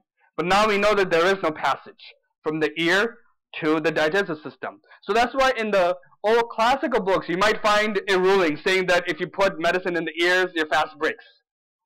But now we know that there is no passage, so that's why if you put medicine in the ear, the fast does not break. So if it's not linked to the digestive system at all, it does not invalidate the fast. So far, everyone with me? Yes. Okay. So here, now let's discuss each of the points we have. So we have the mouth. Is it connected to the digestive system? Yes. It directly connects to the throat. And the throat is one of the digestive system. That's why anything that goes down the throat, down the mouth, the fast breaks. No matter what it is. Anything that goes down the throat, your fast will break. Number two, the nose. Is the nose connected to? Yes, the nose, you have the navel, you have nasal cavity, which is connected to the throat. So that's why if you take medicine in the nose, that's connected to the digestive system. There's a direct passage. That's why anything that goes in the nose, that breaks your fast. Number three is ears. Now, this is the one I said that in the past people had a different understanding. But now medicine says otherwise. So is it connected to the digestive system at all? No. Unless someone has a ruptured eardrum, then yes. But if it's a normal eardrum, which majority of the people have normal eardrums, if you have a ruptured ear, you will know it. Okay, it'll be very painful. So if if you put medicine in the ears, you have an earache, you put medicine in the ears, that does not break your fast. So you might have heard previous years, myself maybe, or some other scholars saying that if you put medicine in the ears, your fast breaks, right? But the latest, and that's how fiqh operates. Remember I said fiqh is what? It must make sense. It has to make sense. Next is the eyes. Now the eyes is a bit unique because eyes, technically there are pores in the eyes that go to your throat, right? But due to Islamic text, the Prophet ﷺ would apply surma in the eyes as well. And if you ever put surma in your eyes and you spit out afterwards, you find the blackness in your spit as well, right? But because the Prophet ﷺ and the Sharia had said that this is not considered to be a passage, that's why the eyes are not, that's why I put in quotation marks, considered connected to the digestive system. They're not, because of Islamic text we have that situation. That's how Islamic fiqh is very beautiful, mashallah. So if you put eye drops in your ears, it does not break your fast. Okay? Next is the private opening from the back. Is this connected to the digestive system? Yes, it is connected to the intestines. So if someone has a medicine, a suppository, and they take medicine, and some people, especially at old age, they have to do that. They're not, because they might have some type of stomach problems, so they might have to take medicine through the anus. That will break the fast, because that is connected to the intestines. And the third is the female private portion. Now, before in the past, people thought that it is connected to the stomach. They thought it's connected to the digestive system. That's why they said if a woman takes any type of procedure, medical procedure, in which some medicine goes inside, that will break the fast. But in reality, it is not connected to the digestive system at all. That's why if a woman has a pap smear, or they have to have any type of medical procedure, this will not break their fast. This will not break the fast. The reason is, it is not connected to the digestive system. Okay? Then you have the urinal passage. Is this connected to the digestive system? No, because it's a one-way passage. It's not possible to put anything there. So not directly connected to the digestive system. And then you have a deep head injury. It is not connected to the digestive system unless the skull is also fractured. If the skull is also fractured, then the dimag is also considered to be the batin as well. So if someone applies medicine to their scalp, and it goes inside the head, it doesn't go inside the scalp, inside the brain, right? It just goes inside the skin only. But if the skull is fractured and the brain is visible, he shouldn't be fasting in the first place, okay? But if he happens to fast and medicine be going inside the brain, then yes, his fast will break. Then you have deep abdominal injury. Deep abdominal injury. Someone got cut in the stomach and something went inside through that cut to the actual stomach itself. Okay? That definitely is connected to the digestive system. So does your fast break? Yes, it will break. And then the pores. Now the pores are not directly connected to the digestive system. How are they connected? Through the bloodstream, right? Through the veins, to the bloodstream. That's how the medicine, the nicotine patches, or if you have one of those Band-Aid patches for medicine, it goes through the pores as well. But it's not directly connected. That's why it will not break the fast. So if someone has a nicotine patch, it doesn't break the fast. So now you understood the usul. So I'm going to ask you a question. If someone has an IV drip, will that break the fast? Yes or no? Okay, so who says yes? Raise your hand. 1, 2, 3, 4. Why would you say yes? Is it directly connected? No. It's through the bloodstream, right? Yeah, the medicine, that's the thing. It's not just going inside the body. The key thing is that it has to go inside the digestive system for the fast to break.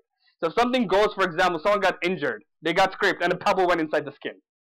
And that happens. If you have a motorcycle accident, you have pebbles sometimes going inside the skin. Just because it went inside the skin or inside the vein, that does not break the fast. That does not break. So drawing blood, taking medicine through the IV system, that does not break the fast.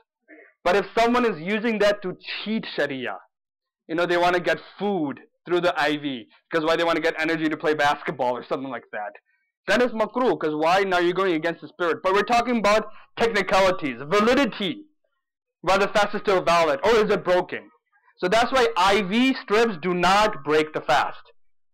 IVs do not break the fast when you take it through the bloodstream. Yes, if in medicine, if someone took a shot, injection directly in the stomach, you got those really big needles, and it goes directly into the stomach, and food is pumped into the stomach or the intestines, then the fast will break. The fast will break because of that. Or someone had a cut, let's say in the throat, and food went inside through the throat. That will break the fast. But through the bloodstream, it doesn't break the fast. It does not break the fast. Okay? So there's a lot of technicalities in fiqh. We have to understand when Islam says batan, the word batan means stomach. So when they say batan, which comes from the word batin, which means inside.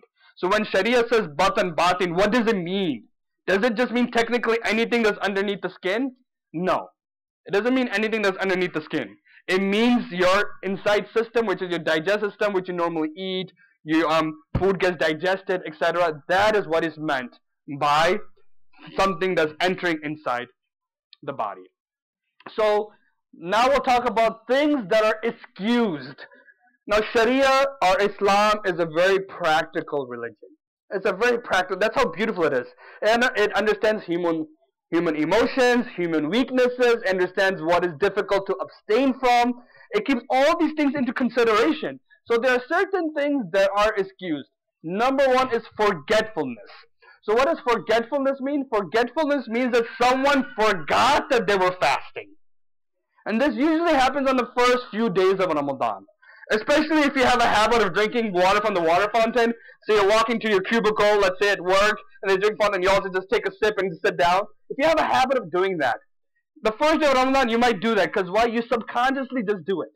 You don't realize. And only after you're like, oh man, I was fasting. Oh shoot, I was fasting. And you feel guilty about it, then you call up the Mufti Saab, did my fast break or not, right? So now you know that if you forgot that you were fasting, you completely forgot that you were even fasting. You could eat a whole meal. Let's say you had a buffet, okay? You ate a whole buffet and you even burped everything out, mashallah, and then it's like, oh man, I was fasting. It's okay.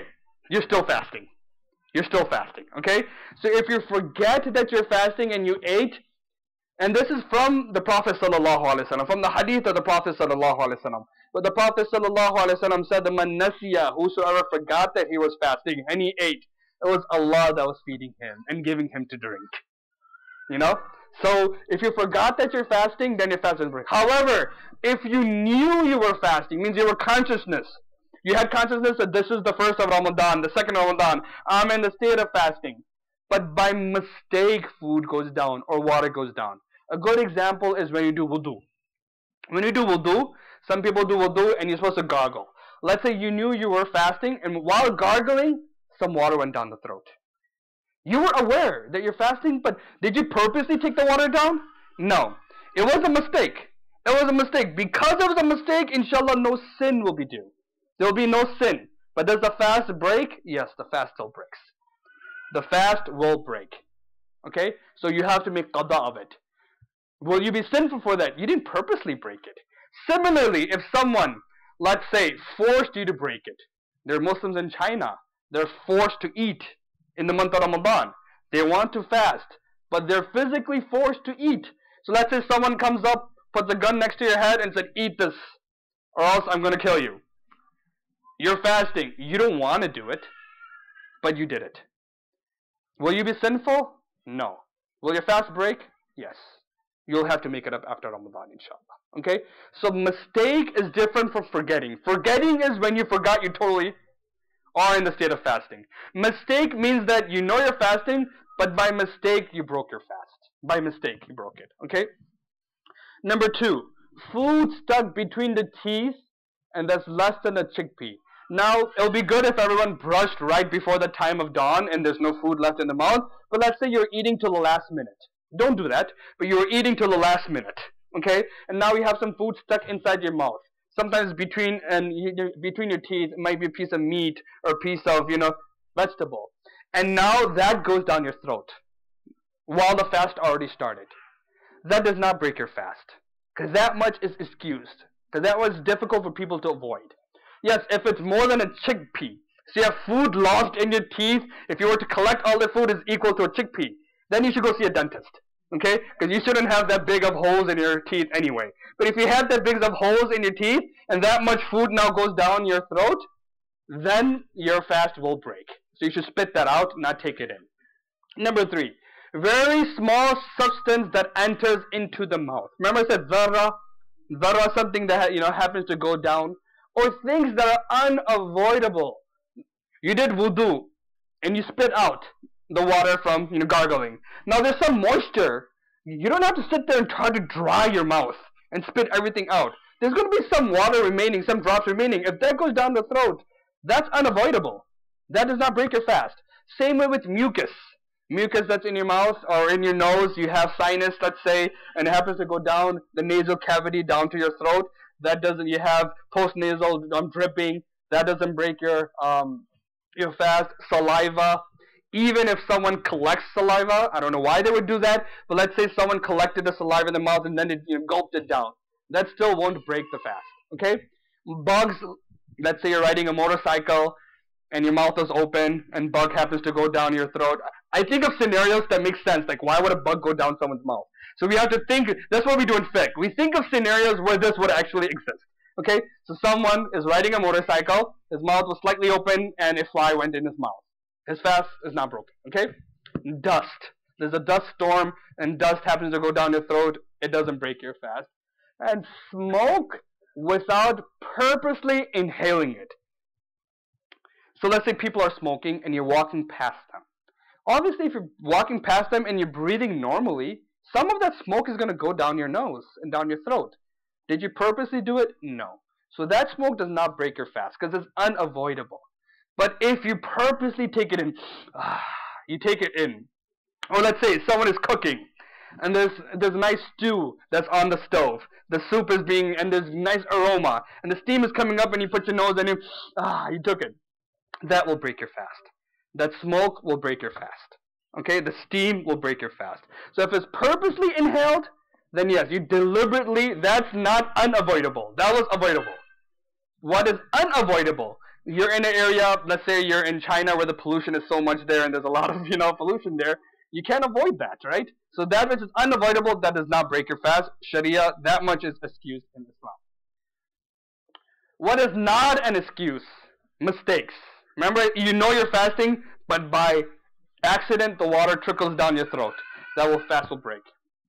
Invalidating due to necessity. Let's say you had to break it because of a need. You were so sick. You became so sick. Or let's say someone was choking on their own saliva or something like that, and they can't breathe anymore. And they need to have water to go down for them to breathe properly. Or some other necessity that they had to break their fast. Then because they were forced to do it, that's not an excuse. Your fast will still break. Okay? If you're unaware, if you're ignorant, someone didn't know that this thing breaks my fast, and they did it, the fast will still break. Not having knowledge is not an excuse. Ignorance is never an excuse in Islam. Oh, I didn't know. This always happens in the masla of nikah and talaq. Someone gets talaq to the wife and says, oh, I didn't know that breaks my marriage. Well, I'm sorry if you didn't know, but it still broke your marriage. Not having knowledge is not an excuse for the validity or invalidity. Okay? So, not being aware of a masala, of an issue, the fast will still break. Sleeping. Someone is sleeping and some food went down his throat, or someone came by and threw water in his mouth, for example. So, he knew, before going to sleep, he was aware that he's fasting and sleeping, and someone played a prank on him and threw water in his throat. The water still went down his throat. The fast will still break. Okay? So a person swallows something in the state of sleeping, fast will break. Someone is unconscious, same thing. Someone fell unconscious, someone threw water on him, they threw water in such a manner that it went down the throat as well, the fast will break. Number 6 is insanity. Someone becomes insane, and in the state of insanity, they happen to eat something. The fast will still break. And number 7, being forced, and we talked about that as well, is called ikrah.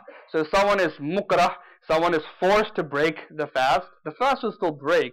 But in the hereafter, having a sin and reward is different from the validity and invalidity. Similarly, if someone prays Salah, he's not concentrating, he's not really paying attention, he goes up and down really quickly, his Salah technically finished. Will he get reward? Allahu alam. Allahu alam if you get, reward, because the Prophet ﷺ himself said that on day of Qiyamah, certain individuals, they'll come to Allah and their salat was in such a state that it will be like a piece of rag thrown back on their faces. Means this is a salah that you performed? So they prayed the salah, but it was rejected. Right? So there's a concept in this world, something being valid and invalid, and reward in the hereafter is a different concept. We also have situations where a person, technically his ibadah was not accepted, but they'll still be rewarded in the hereafter, because why? The intention was something separate. Someone wants to go for Hajj. But they don't have the means, and the desire is there, and they're making dua. And the entire life passed by that they couldn't perform Hajj. They didn't have the money. But the niyyah, the desire, inshallah, day of Qiyamah, they'll get reward for that. Because it's what's in the heart, right? So sometimes you have a person not even doing the action, but they'll get the reward. So don't confuse the hereafter, reward and punishment to the validity and invalidity in this world. Yes, there is some connection. So yes, the fast breaks with these things. Will you be sinned on the day of Qiyamah? No, because they were in accident or in the state of sleeping or they were forced to do it, etc. Okay? Now we'll talk about the list. So we understood the principles. Keeping the principles in mind, you should be able to understand why these things do not break the fast. Number one is forgetfulness. We talked about that. If someone has a wet dream or a discharge by sight or thought, that does not break your fast. Okay? So, as a young man, let's say he went to sleep while fasting, woke up at 10 o'clock and he had to take a shower. His fast is still intact. Rubbing lotion or oil on the skin, because that is pores. So even if it's going inside the body, that does not break the fast. Deodorant, same concept. That does not break your fast. If you apply Vicks onto the body. Now, does Vicks have steam? Not necessarily. Yeah, if you have one of those machines, maybe. But if just a Vicks rub, it has a very strong scent, right? Very strong smell, but there's no smoke or steam to it. So that's why if you apply Vicks, that doesn't break the fast. Lip balm. Yes, if you're licking the lip balm, you get strawberries and chocolate flavor lip balms, whatnot. To taste anything is makruh. So if you have one of those flavored lip balms where you're always licking it, then you're licking something. You shouldn't be doing that. That will become makruh, but they will not break your fast. If you intend to break the fast, but you actually don't break it. So the fast does not break just by merely intending it. If someone says, you know what, my intention is that I'm not in the state of fasting anymore. I break my fast. Just by saying it, I broke my fast, doesn't break anything. You have to do something to break it. So verbally saying it or having the intention to break the fast doesn't break the fast. Fast is only broken when one of these things happens. Smoke that enters into the throat without intention. Continuing with the list. Dust that enters into the throat, because this is something that is unavoidable. A fly or an insect that enters the throat, this is also unavoidable. Tasting of food without it entering into the throat. Just to taste food, it's makruh, but it does not break your fast. Again, keep in mind, in America, for some reason, makruh means permissible. Okay? Makruh does not mean permissible. So a lot of time we tell people, oh, it's only makruh? Okay. So only makruh is not a term we should be using. Oh, it's makruh? I better not do it. That's the mentality we should have. But makruh, for some reason, whenever we tell certain acts are makruh, they think that's a green light to do it. Only when it's haram, then you should stay away from. No. Makruh means Islam doesn't like that. It's against the spirit of Islam. You should not be doing that. Okay? So yes, it is makruh to taste. There's only one situation where it is allowed for a person to taste, is if a woman is cooking food and she has a husband who's very strict. Very strict, that if the salt is a little bit less or a little bit more, then the husband gets very angry. So she wants to taste the food to make sure the salt is okay. It is permissible for her, but it's wrong on the husband to be like that. Inshallah, no husbands over here are like that, right? Once in a while, the husband should also be cooking as well. Okay? So, that's never going to happen here, inshallah, Glendale Heights. So no woman in Glendale Heights will ever have to taste food, inshallah. Waking up in the state of impurity, if someone woke up in the state of impurity. Let's say they woke up in the state of janaba, there's very little time to eat, so they quickly eat and the fast started. Their fast is still valid. The fast is still valid. Water or medicine that enters in the ears or the eyes. Remember we said the ears don't have a direct passage to the digestive system. And the eyes, Islamically, they're not considered to have a direct passage. Because of that, if you apply kuhul or surma to the eyes, that does not break the fast. Swallowing phlegm or taking it by the nose, we talked about that as well, that does not break the fast. Because these things are common misconceptions. A lot of people think that, I have a lot of sinus and unfortunately the phlegm went down my throat into my stomach. Does my fast break? So they have this, this fear all the time. So swallowing phlegm or taking it by the nose does not break the fast. And swallowing saliva also does not break the fast. When we were young, for some reason, we were told that saliva breaks the fast. So throughout the day, we're spitting out the saliva in the sink and outside, and it's really gross and disgusting. But unfortunately, that's what we were taught. We had incorrect knowledge. So I think many of the people here probably will also have that understanding that you're not allowed to even take down your saliva when you're fasting. So throughout the day, while you're driving, you open the door and spit outside and you keep on driving and whatnot. Saliva does not break your fast, okay? Vomiting unintentionally. If someone unintentionally vomits, they were sick, and it comes out, that doesn't break the fast, okay? Continuing things that do not break the fast, chewing without swallowing. Don't do it. But if someone happens to, like if someone's like chewing on the eraser of a pencil, you know, they're chewing it, but they're not swallowing it, it doesn't break the fast. But having anything in the mouth and chewing it and having a taste, that's makruh. Eating food lodged in one's mouth. It's stuck in the teeth. We talked about that. That is unavoidable. Pouring water over oneself to cool the body. This is also one of those common cultural misunderstandings. That you cannot pour water because why water goes in your body through the pores and you're getting some type of pleasure out of that. So you shouldn't do that. No. Pores are not taken into consideration. So you could take a cold shower, especially we're fasting in heat. You know, something 90, 100 degrees. If you want to take a nice cold shower, you could take a cold shower. Bathing while fasting. A lot of people think that, no, you cannot bathe. It might enter the private parts. That's why you shouldn't bathe when fasting. But that's not true. You could bathe. Swimming, as long as it doesn't go down the nose and the throat. And so if you're going swimming and then water goes down the, even by mistake, but it goes down the throat, goes down the nose, your fast broke. So don't take chances. Using a miswak. Now, a miswak has a taste. If you look at it, you know, a miswak, a proper miswak, it does have a strong taste to it. So is that makruh? No. Because the Prophet ﷺ encouraged using the miswak when a person fasts. So using the miswak. Yes, the artificial flavored miswak, the lemon flavor and the mint flavor and the chocolate flavor miswaks. Those are artificial flavor that's added to it. So now when you're doing miswak with that, that's an artificial flavor that you're tasting. That's makruh. So don't buy this miswak that have these artificial flavors. Buy the natural flavor ones. The natural miswaks. And this is something good to do when you're fasting and you're afraid of bad breath. Is use the miswak. If you take any type of injection, any type of, you could say the IVs, that does not break the fast. Donating blood. Now the question is, some people say that no, you shouldn't donate blood. But you can donate blood, but if you're going to feel weak and that's going to force you to break your fast, then you shouldn't do that. Then it's wrong. Because yes, when blood is drawn out of the body, your body feels weak. And you're not eating throughout the day, so it's not producing that much blood as well. And you don't have the nutrition, and you don't have the energy left, so that could affect your fast. That's why the ulama said that while you're fasting, you should not donate blood.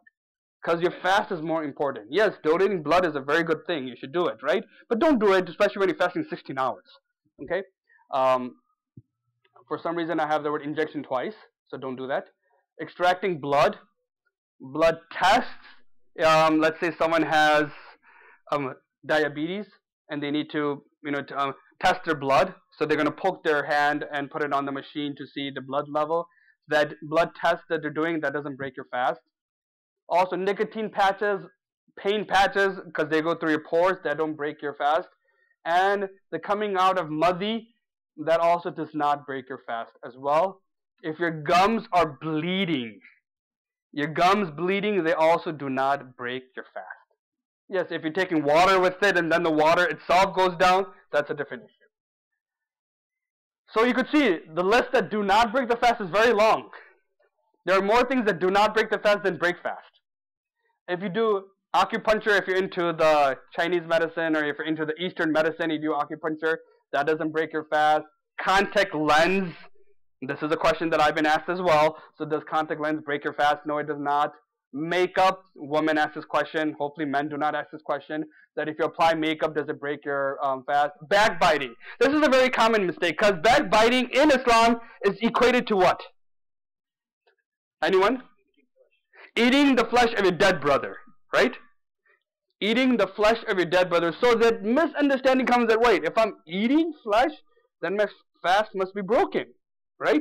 So that is a misunderstanding that could possibly happen because the Quran and the Hadith both say that backbiting, riba, is as if you are eating the flesh of your dead brother.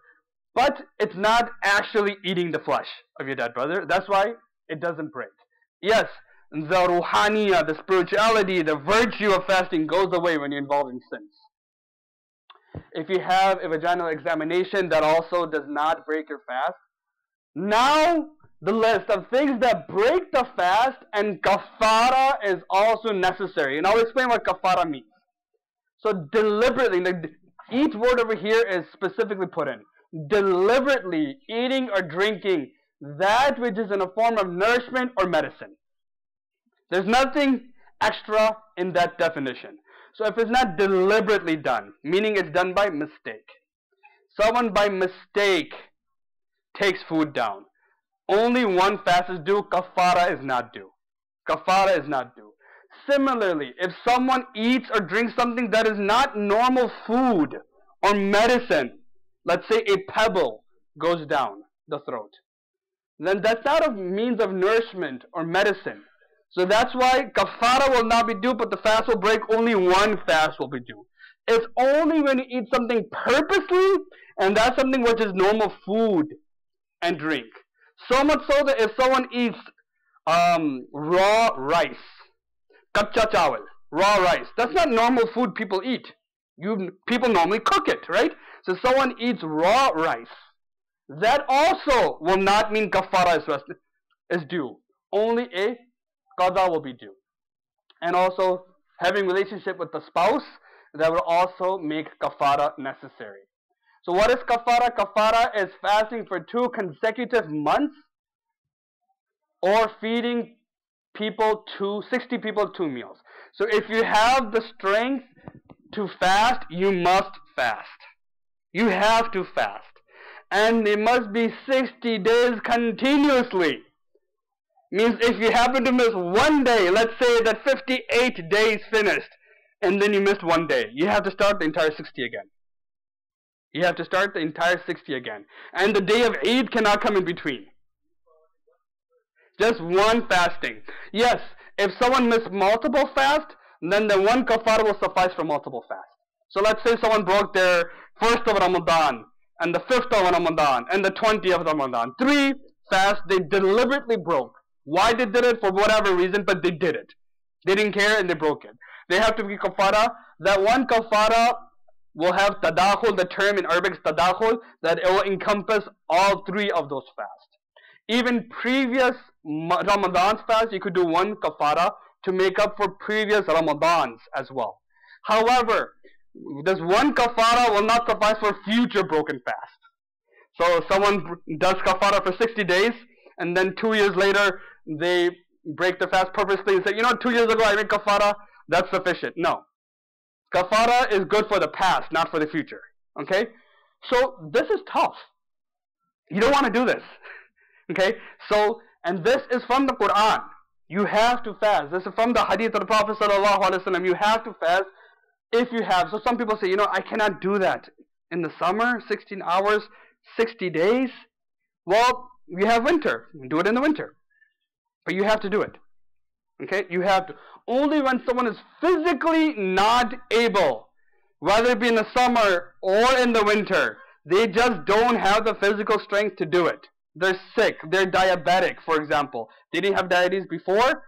So while they were young, they broke their fast. They got old, 30, 40 years old. And they have diabetes now, and they have to take medicine every few hours, for example, now. But they made tawbah for what happened in the past, and now they want to make kafara. But they're not able to do it because of health reasons. Okay? So they will have to feed 60 people 2 meals. How many days? Huh? How many days? It could just be 1 day. 60 people, but... 1 day only. Yeah, 1 day, 2 meals. So in feeding is the amount of people. 60 people. 60 people. That's 1 day. 1 day. 1 day only. Okay? Okay. Now, things that absolve kafara. Now, this is a bit technical, so if you don't understand, you don't really have to worry about it, but this is a class. This is a workshop. So, thing is, let's say someone did an act that kafara became due upon them. So, at 12 o'clock, they just wanted to break their fast. You know what? I want to break my fast. I'm going to have a nice lunch. And they went and they ate lunch. So, now they broke their fast purposely. Kafara is due upon them. Kafara is due upon them. But if the next following things happen, the kafara will not be due anymore. For example, if someone experiences hayd or nifas. So a woman was eating, she purposely broke her fast, she ate, kafara became due, and later on in the same day, she experienced menstruation. Now, because she experienced menstruation, the fast is going to be broken anyway. Right? The fast is going to be broken anyway. That's why the kafara will not be due upon them anymore. Okay? Similarly, a sickness that would have permitted breaking the fast. Let's say at 12 o'clock, the person had a nice big lunch, purposely broke the fast, kafara is due upon them, and now the guilt trip got them. And they feel so guilty for breaking a fast that they became sick. And they became so sick that they would have to have broken the fast anyway, because of the sickness. So if someone becomes so sick that would have permitted breaking the fast, then that sickness will take the kafara away now. Okay? Because now in the time frame, from the time of dawn to sunset, something occurred that would have permitted them to break the fast. That's why the kafara is no longer due. Now we're talking about those issues that break the fast, but only one qada is due. You just have to make one day up. Means no kafara is due. So mistakenly breaking the fast. So not deliberately, by mistake. Number 2, this is very important. Eating anything which is not form of nourishment or medicine, or not normally eaten. For example, raw rice, dough. However, cookie dough, that's a different issue, because people eat cookie dough, right? We have cookie dough ice cream. So people eat cookie dough just like that, so now that is considered to be a normal form of nourishment and food that people eat. Similarly, if you eat paper, pebbles, metal, this will break your fast. It will break your fast. But only one qada will be due, kafara will not be due.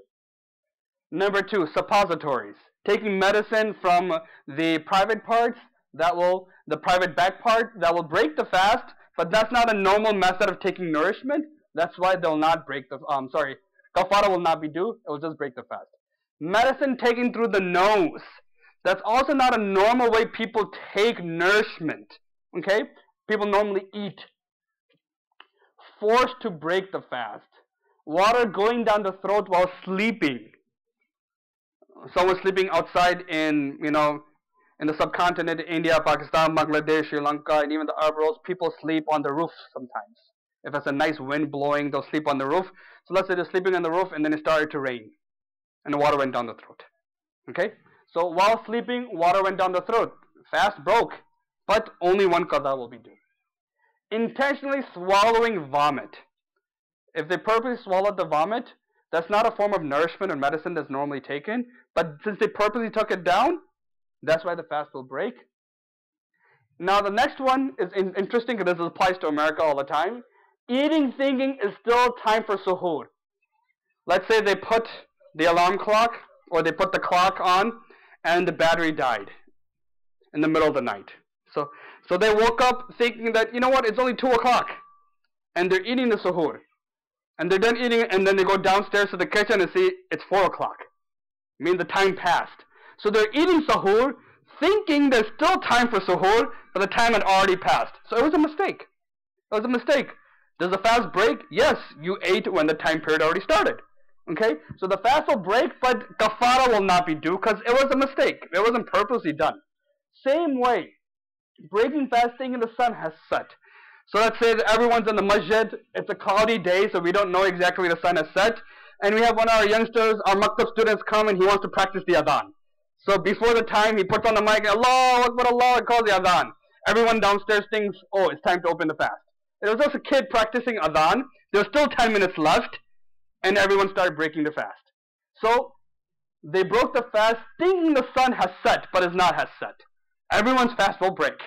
That kid is going to be in a lot of trouble. But qada will only be due, no kafara. Things that break the fast and only qada is necessary continued. If someone has any type of ejaculation of the bodily fluids by kissing, caressing, or self-induce, the fast will break. Fast will break, no kafara will be due. Smoke that enters the throat purposely, only qada, no kafara. Eat out of forgetfulness, then purposely. So this happens when a person doesn't have knowledge. When a person doesn't have the knowledge of Islam, so let's say it's the first of Ramadan. They forgot that they were fasting and they ate a lunch. They ate lunch in the cafeteria. And after they're done eating, like, oh man, I was fasting, it's Ramadan. Now they remember, but they thought, you know what, I ate, so my fast broke. So might as well continue eating. And he continued to eat. So the first when he ate, that was out of forgetfulness. That was okay. Now he knows he's fasting and he's continuing to eat. His fast now breaks, right? His fast now breaks. But it was due to ignorance. He didn't purposely want to break the fast. He thought it was broken, that's why he ate. So qada will be due, but no kafara will be due. Okay? Not to start the fast at all. Someone wakes up and feels like, you know what, today I don't want to fast. It's wrong. It's a major sin. A major sin not to fast. But they didn't even start the fast. So if someone didn't even start the fast, no kafara is due. Because kafara means what? Deliberately breaking the fast. They didn't break the fast. They didn't just start at all. So the fast never even started. So someone, let's say the whole month of Ramadan, they didn't want to fast. They didn't feel like fasting. They have to make qada of the entire month, but there's no kafara. Someone has an asthma pump or these inhalers. Now that goes to the lung, but certain particles also goes down the throat. Remember I said digestive system is what? The throat, the stomach, and intestines, right? So that medicine does go down the throat. That's why it breaks your fast. A lot of people are like, but I have asthma, I have severe asthma, I need to take it 2 hours. We understand. Sharia understands. You have to give fidya then. If that's an excuse that you're not going to be able to fast at all, then we have the other option which we're going to discuss, inshallah. Toothpaste entering the throat. So we get this question all the time. Like, can we use toothbrush and toothpaste while we're fasting? So there is a difference of opinion among contemporary scholars. Okay, now I'll make that very clear. Certain scholars say that you could use toothpaste and toothbrush as long as it doesn't go down the throat. And they say it's just like miswak. Just like miswak has a taste, you know, toothpaste also has a taste, but that's for the cleaning of the mouth. However, my personal opinion is that toothpaste, most of the toothpastes have a minty taste, have a sweet taste. And the purpose is to have a sweet smell. It tastes nice, it smells nice. And to taste anything while a person is fasting, that's not natural, that is makruh. So that's why to brush your teeth that has these type of tooth, if it has no type of taste, has nothing at all, then that's a different issue. I'm talking about the normal toothpastes that are out there. They have that minty type of taste. So to taste anything while fasting, that's makruh. And if the toothpaste water happens to go down your throat, your fast will break. So don't take chances. So the question is that, Sheikh, we go to sleep at 3 o'clock, 3:30, and our work is at 7 o'clock. We're sleeping for 2-3 hours and wake up, our breath are stinking. You know, and we have to go to work and it's not going to be nice. What should we do? Majority of the bad breath comes from the tongue. So what you can do is you could just take a normal toothbrush without any toothpaste and brush your teeth with just toothbrush and water. And that'll take a lot of the junk and the phlegm and everything out of your teeth. And then use a tongue scraper. Use a tongue scraper, or you could just use the toothbrush on your tongue. If you have a miswak, use a miswak. Miswak does the same thing. You could use a miswak and then use the miswak on your tongue. In fact, that is the correct way to do the miswak. The Prophet ﷺ, the Sahaba describing how the Prophet did the miswak, the Sahaba said the Prophet ﷺ would use the miswak on the teeth, then he would do it on his tongue to such an extent that the sound of oh would come out. And that's actually mentioned in the narration. The sound of oh would come out. That's how deeply he would use the miswak on his tongue to clean the tongue. If you were to clean your mouth in that manner, with the miswak, on your teeth and on your tongue, and use a tongue scraper, majority of the junk will come out, your breath will not smell anymore. So there's other ways around. You don't have to cheat the system. Okay? Follow the system, but you'll find other ways to do this.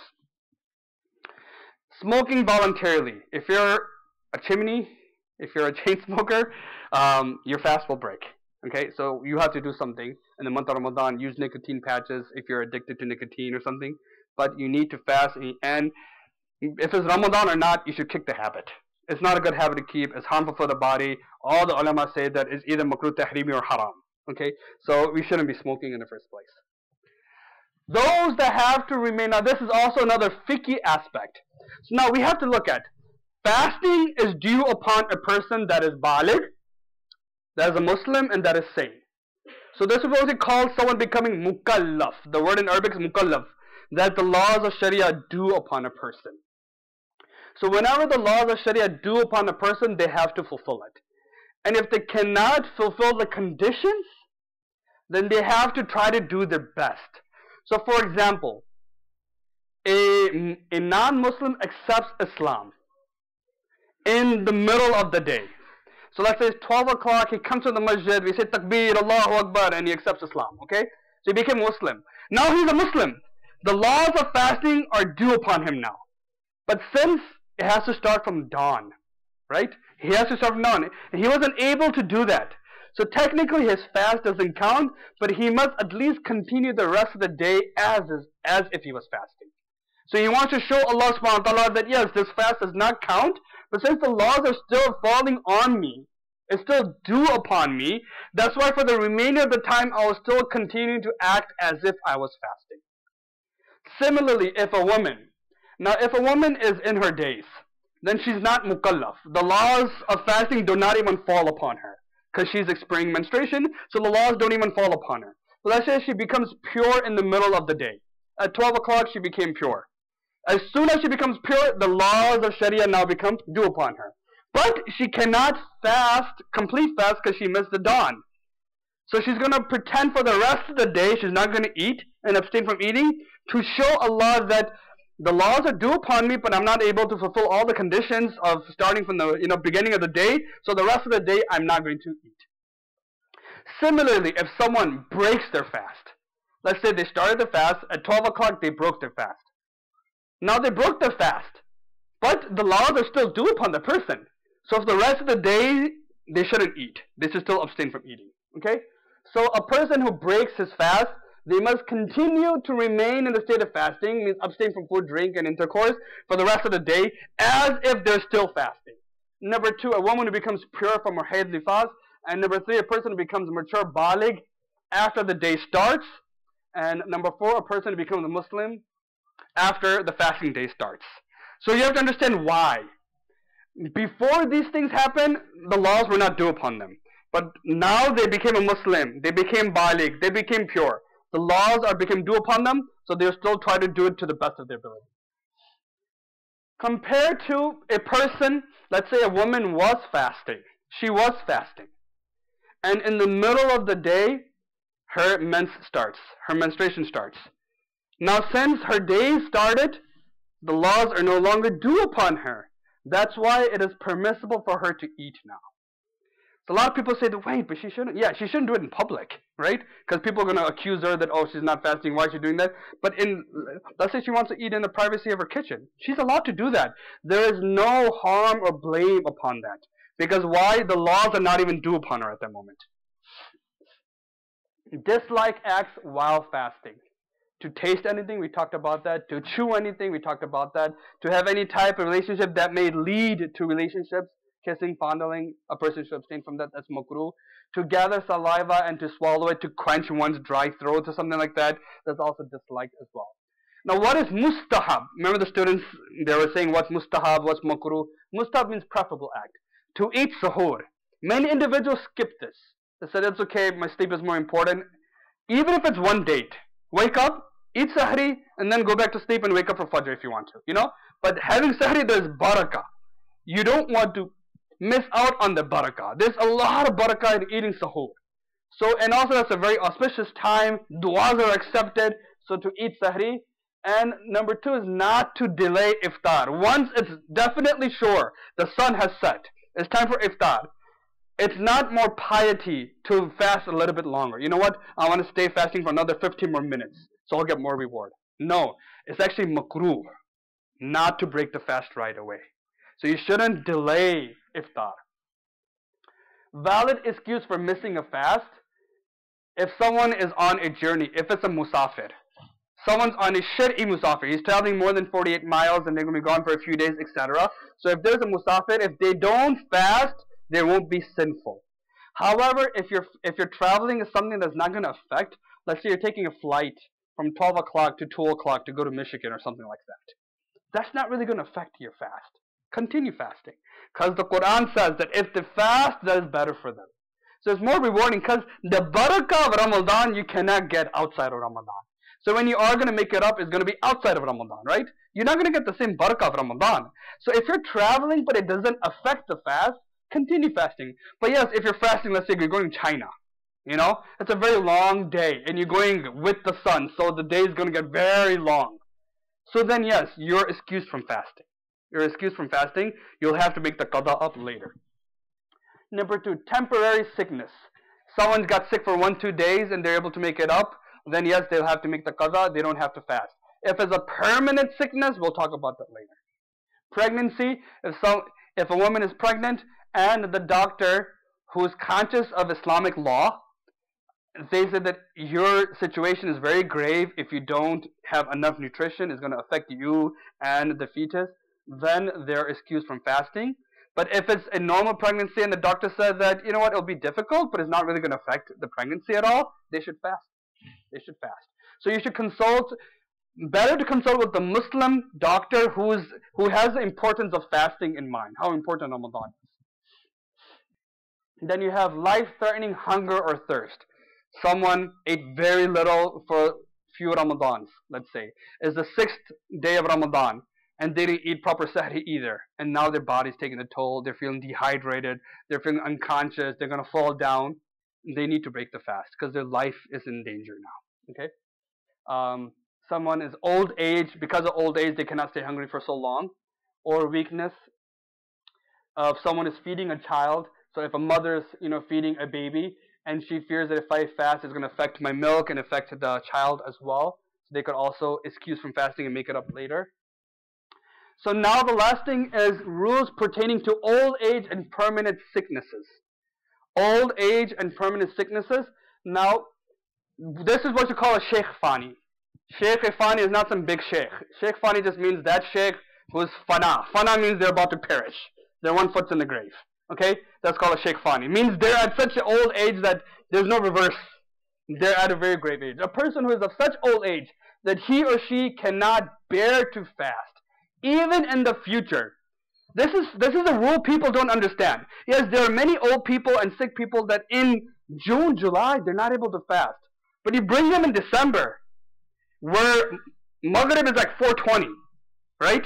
Maghrib is at 4:20 and you could say dawn is around 6 o'clock. And it's just like delaying lunch a little. That's what they're doing. So they're able to fast in December. If they're able to fast at a future date in the winter, they're not Sheikh Fani. They'll just have to delay the fast and make it up later on. So a Sheikh Fani is that person who cannot fast now or in the future, any days. They have such a sickness that they have to take food by mouth every 2 hours for survival. Okay? For example. And there's no hope for a future. There's no hope that they're going to be cured from the sickness. Then they must pay fidyah for every single fast. 30 days fast, you have to give 30 different fidyahs. And each fidyah is equal to the amount of sadaqatul fitr. In the masjid we have a box. There's an amount written there, $10, $7, whatever the masjid decides. That is the sadaqatul fitr, and that's based on calculation of the price of wheat and barley and whatnot. So we normally figure that out. So the amount so every day's fast is equal to 1 sadaqatul fitr. So let's say it's $10. So if it's 30 days, they have to give $300. Okay, they have to give $300. However, if later on the health improves and they're able to fast, they still have to make it up. They still have to make it up. So keep in mind, many people want to take shortcuts. You know what, I'm sick, I'm just going to get fidyah. Fidyah is only possible if you're not even able to fast in the winter days or even after 1-2 years. Let's say the sickness is for 2 years, they're going to get better. Let's say they're going to chemotherapy for now. Their body is very weak, but it's possible that after the chemo is done, the cancer is gone, tumor is removed, they're going to be healthy again, they're going to be able to fast again. They cannot get fidyah. They have to fast.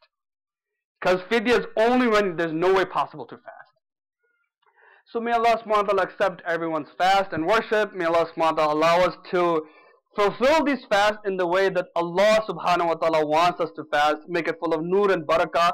and make this Ramadan a Ramadan that changes our lives and brings us closer to Allah subhanahu wa ta'ala. Inshallah, we'll have Q&A right now, so if anyone has any questions, feel free to ask. If you feel shy, there's supposed to be no cards that you're supposed to pass out, but we don't have them yet. If the sisters have any questions, you have two options. You could send questions to the female scholar that's downstairs. She could also answer. And if you want to send it to the male scholars upstairs, you could do that as well. You could take notes and you can send it. And inshallah, we will answer the questions. So any questions that related to Ramadan and fast. Okay? So don't ask any other questions. Don't ask about Bitcoins, if it's permissible or not. Because that's not related to our topic. Yes? So that's a very important question. The niyyah is needed for every single fast. But what does niyyah mean? Niyyah is not necessarily the dua. Nawaitu sawmin ghadan li Ramadan. That's, first of all, that dua is not even from Hadith. That's just a translation that I intend to fast tomorrow for the month of Ramadan. That's all it is. It's an Arabic phrase saying that I'm intending to fast. So it's not sunnah to read the dua. So make that very clear. The dua that we start the fast is not necessarily sunnah. It's just that we say that I'm intending to fast. But what is niyyah? Niyyah is not necessarily verbal. Niyyah is of the heart. If you woke up for Sahri, why did you wake up for Sahri? For fasting. That's your niyyah right there. Just waking up for Sahri, that fulfills your niyyah. Just waking up for Sahri, therefore, if you went to sleep with the intention, I'm going to wake up tomorrow and fast, that's your niyyah. If you overslept, that's okay. Your niyyah is still there. Okay? So niyyah is not that difficult. We sometimes like, oh no, I need to make my niyyah before the time closes. You already have niyyah, brother. It's okay. Relax. And there's also another misunderstanding, that once you make the niyyah, you cannot eat anymore. So let's say that the fasting time starts at 3:30. It starts at 3:30. And a person ate at 3 o'clock and he made the niyyah. He's like, okay, I made my niyyah, I cannot eat anymore. Because I already made my niyyah. No, niyyah means that when the time starts, I'm going to fast. If you make the niyyah at 3 o'clock, you could eat all the way up to 3:30 still. Okay? So niyyah is not like you're tying something and now you cannot break it. Okay? Because in the Gujarati language, we say the niyat bandhana. You know, niyat bandhana. So you tied something, so once it's tied, you can't open it now. Now you can't eat anything. So I have this problem with my relatives all the time, like, it's okay. You could still drink water. You know? You could still drink water, there's still 5 minutes left. So keep that in mind. There's a lot of misunderstanding when it comes to the niyyah part.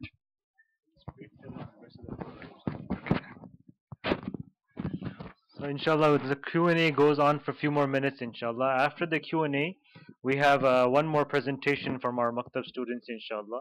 Please bear that and bear patiently here. And after that, inshallah, we'll have food before the program ends, inshallah. There is, like we mentioned, in a female scholar downstairs also, inshallah. The sisters can access any questions to her, inshallah, and she'll be more than happy to answer. Jazakallah. Okay, I got some messages that I should wrap up, inshallah. Is there any more questions?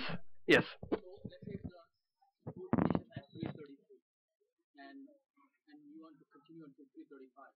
Is it break? Yes. So if the time is configured that the time is going to end at 3:33, and you want to eat 2 more minutes, that will break your fast. Because this is different from signing the moon. When it comes to signing the moon, the Prophet ﷺ used the words citing. You have to see it. Until you don't see it, it doesn't count. You have to see it. But when it comes to salah timings or fasting, the Prophet did not say that when you see dawn. It just said when dawn happens. When dawn happens. Whether you see it or not. You could be in your basement. Okay? All the Muslims could not see it. It could be a cloudy day outside. But we know that officially dawn has started. That means the fast has started. If you even take one morsel after that, your fast will break. Okay? So you have to be careful. It's always better to be safe than sorry. So stop, 5 minutes before. We're not saying that you have to stop 5 minutes before, but you have the itminan that, all the rest of the day you're in this doubt that did my fast count or not? Did I go over or not? But if you stop a little bit earlier, it's more easier then. Inshallah. Okay? Yes. Fidya to the loved ones that passed away? No. Fidya has to be given to the poor. So they have to be alive. Fidya on the behalf of someone that passed away. Yes, you could do that. You may give fidya on, it's not due, it's not necessary. So it's not wajib or farad that someone passed away that didn't fast, let's say for 20 years, and then you feel bad as the surviving children and you want to give it, you may do that. That's permissible to do. And we have hope that inshallah Allah accept and Allah subhanahu wa ta'ala wipes out their sins due to that, inshallah. That's permissible to do. Is there any other questions? So I'm assuming the sisters are just going to answer questions downstairs. Okay, there is one. Question. Fidya is about fidya. If we send to India, so will it be $100 be enough? So now, I would like people to be fair in this, that when we get paid, we don't want to be paid in rupees either, right? We want to be paid in dollars. So the fidya, we want to make sure that when we give fidya is regarding our fast, regarding our ibadah. So you should use the American standards because you're living in America. You're living in America, so whatever the fidya that's due over here, you should say, you could give it to anyone. You could give it to China, India, Pakistan. You could give it locally over here. We collect over here and we give it to the poor. So the masjid has that service. We have that service that we give money to the poor, and we have a lot of people coming here. They're seeking assistance as well. So you should always try to help your locality first. But if you have some relatives that you really want to help them out as well, you could do that.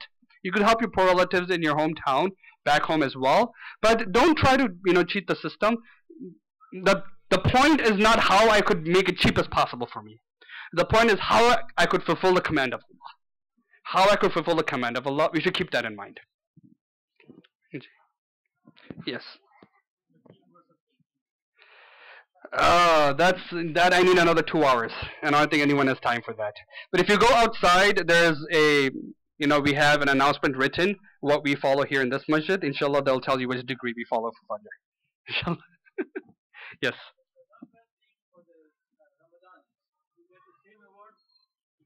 The qada fasting, if someone made a qada fasting, obviously the reward of Ramadan cannot be attained outside of Ramadan, right? But yes, it will be fulfilled. Means that responsibility that a person had to make up, he will be absolved from the responsibility. That's why the mashayikh, when they had to break a fast or not fast because of sickness, they hated it. And they would really feel depressed that, yes, I'm excused from fasting, but how am I going to make up the barakah of Ramadan when I make qada? So the barakah of Ramadan has its own barakah, has its own special virtue that we get. So we can't, get that outside of Ramadan. Yes.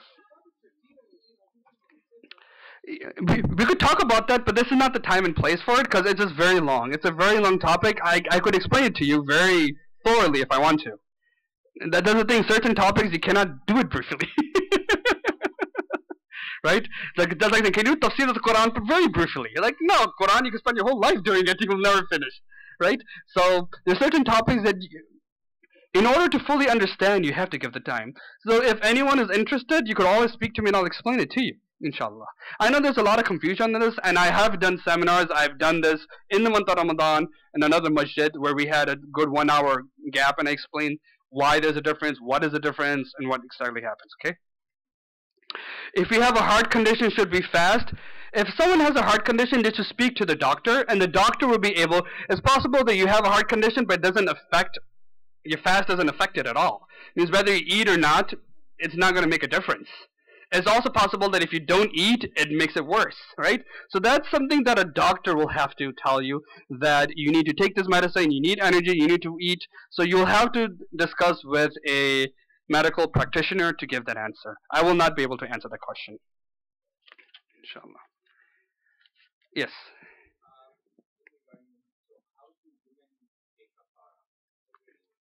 That's a very good question.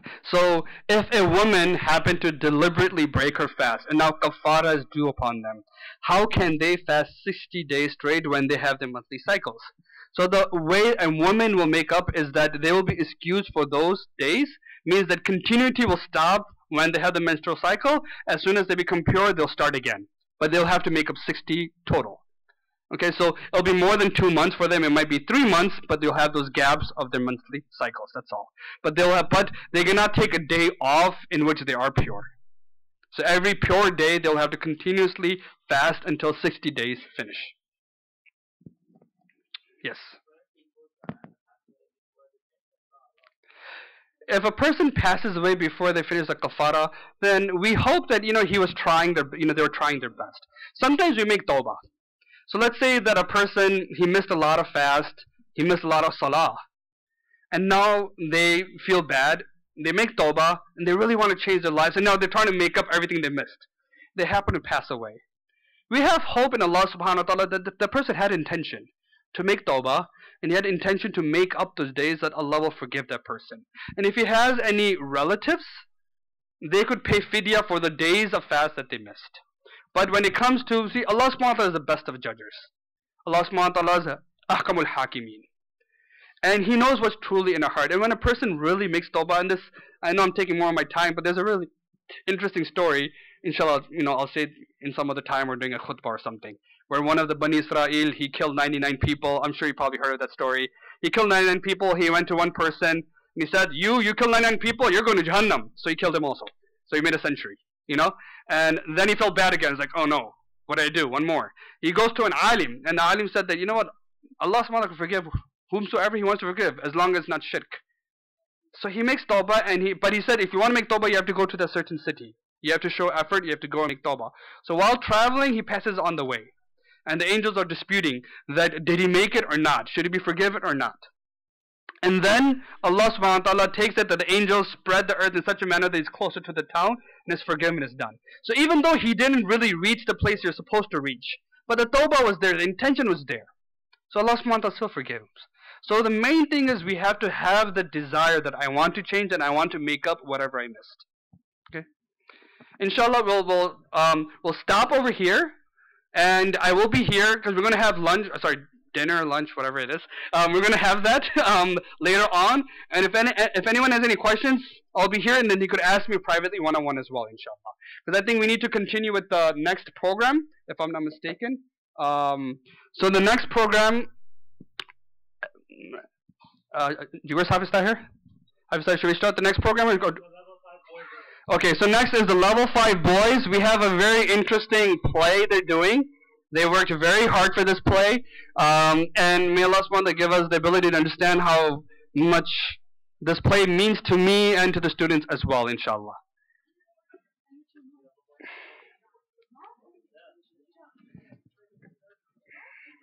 Huh? Do you have 3 mics available? We have 1. Where's the other mic? We have 2 mics available. I'll use one of those and then okay, so you should I keep the clip on? Yeah, keep the clip on for this one. Oh, yeah.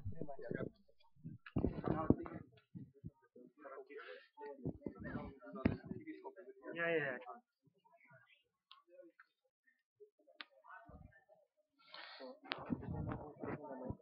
Yeah. There's every scene only has like 2 people. Okay. Bismillahirrahmanirrahim. So that was like a heavy hour and a half, mashallah. So hopefully, we'll make you guys feel a little bit better. Hopefully introduce some laughs. So this play is about the rights of parents and how we should treat parents. Remember, they're kids, so there might be some things that are not too clear. They might forget their lines. Okay, at the end of the day, they are kids, so still be encouraging. But hopefully, inshallah, we have reviewed this and went over it many times. So inshallah, they'll do good, inshallah. Okay? I think they're okay here. Inshallah. Alright. So, we have 2 mics, okay? Alright. So the characters for the first scene, come on up. Okay. Jimmy's dad comes into his room to wake him up for school.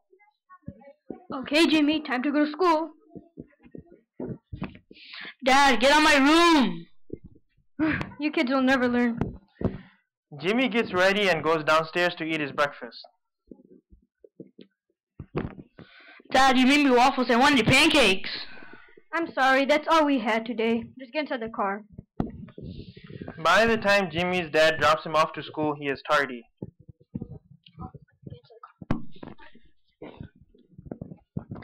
Wow, thanks, Dad. I'm tardy.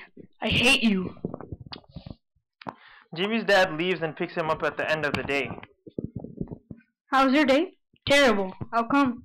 You made me late, you slow driver. Just take me to Moose's house. Okay. Jimmy's dad drops him off at Musa's house.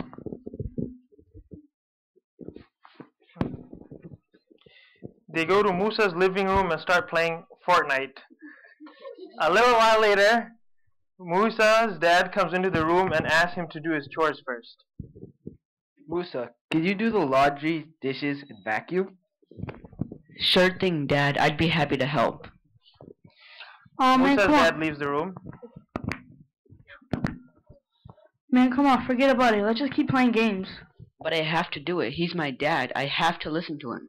Whatever, man. Jimmy keeps playing. After the chores, Jimmy's dad comes to pick them up to stay over at Jimmy's house.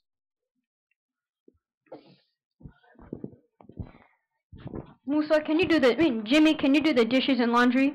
No, Dad, I don't want to. I'll do it.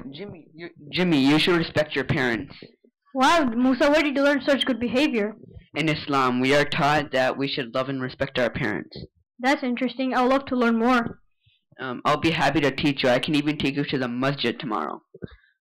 After Musa teaches Jimmy's parents all about Islam, they tell him after Musa teaches Jimmy's dad all about Islam, he tells him that he wants to become Muslim. Musa brings Jimmy's dad to the masjid, and Jimmy's dad looks around in surprise because he has never seen a masjid before. Now what do we do? I'll introduce you to the Imam. He'll answer all your questions and help you become Muslim. Musa takes Jimmy's dad to the Imam. Assalamu alaikum. Wa alaikum assalam wa rahmatullahi wa barakatuh. What brings you to the masjid today? We were so impressed by Musa's behavior, and we asked him where he learned it, and he said Islam. He taught me all about it, and now I want to become Muslim. All praise be to Allah. This is great news. Let's have you declare the Shahada. Repeat after me. Ashhadu an la ilaha illallah wa ashhadu anna Muhammadan abduhu wa rasuluh. I bear witness that there is no God but Allah. And I bear witness that Muhammad sallallahu alaihi wasallam is his servant and messenger. And now that Jimmy's dad is Muslim, he's going to wear a thobe now. First we had to take it off because he was a Muslim. He has to put on his topi to it off.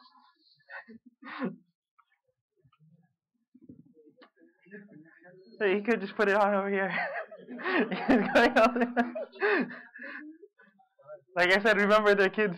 He has the innate qualities of Iman, hayat. So he has to go. Yeah, he can come. Jimmy's waiting for his dad to come back now. Daddy, come on.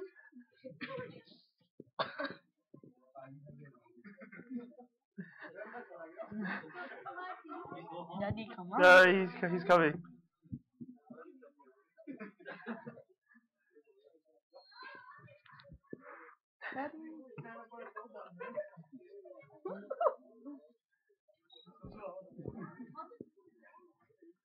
Daddy, come on. Daddy. Oh, Daddy. MashaAllah, look at the Nurani stuff, MashaAllah. He's Muslim now. Daddy. So much Nur. The next day, Jimmy's dad tells him that he became Muslim while they were in the car.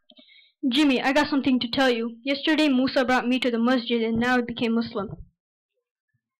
What? First you love Muslim more than me? Now you become Muslim? You're crazy. You know that's not true at all, Jimmy. You know I love you. I bet you ever wished that you ever had me. Jimmy, I want you to become Muslim so you can go to paradise. As Jimmy and his dad were arguing, another car comes and hits them head on. Jimmy's dad is badly hurt and has to be taken to the hospital.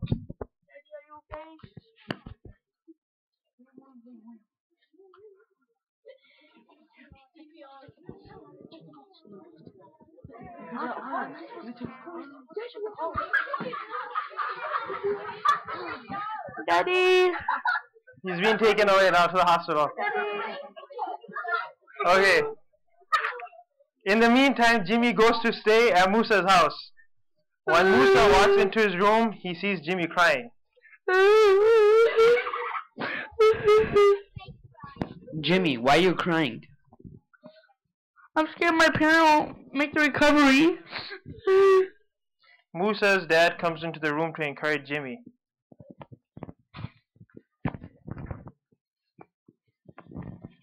We are here for you, son. Have faith that God will take care of them. You guys pray for them? Of course, but you know you can pray for them too. But I'm not Muslim. I was mad at them before the accident. Will my prayer count? Yes, all you have to do is ask for God's forgiveness. He's the most merciful. He can forgive anything you do. He can give you anything you ask for. You just have to believe in Him only.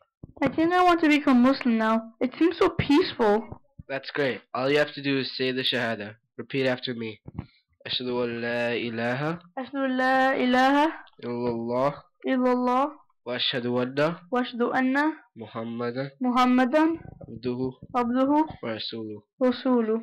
I bear witness that there is no God but Allah. I also bear witness that Muhammad sallallahu alaihi wasallam is his messenger and servant. Yeah. Now Jimmy can put on his thobe too.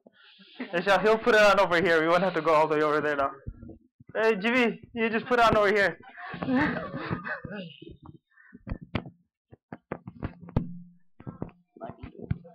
He's about to make dua, so he has to put on his thobe, you know.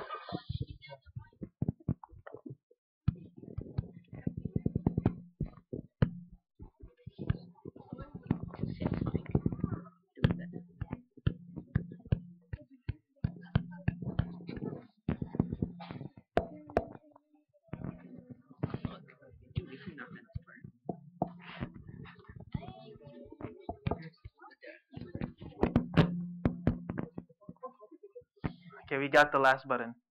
Alhamdulillah. Okay. That night, Jimmy, Musa, and Musa's dad prayed together for Jimmy's parents. And they're making dua. Okay? In the morning, they take Jimmy to see his parents and find them awake and well. And to see Jimmy's dad. Parents. Yeah, you guys should come over here in the middle so that we can see what's going on. Huh? You're coming in from here. Yeah, just sit here.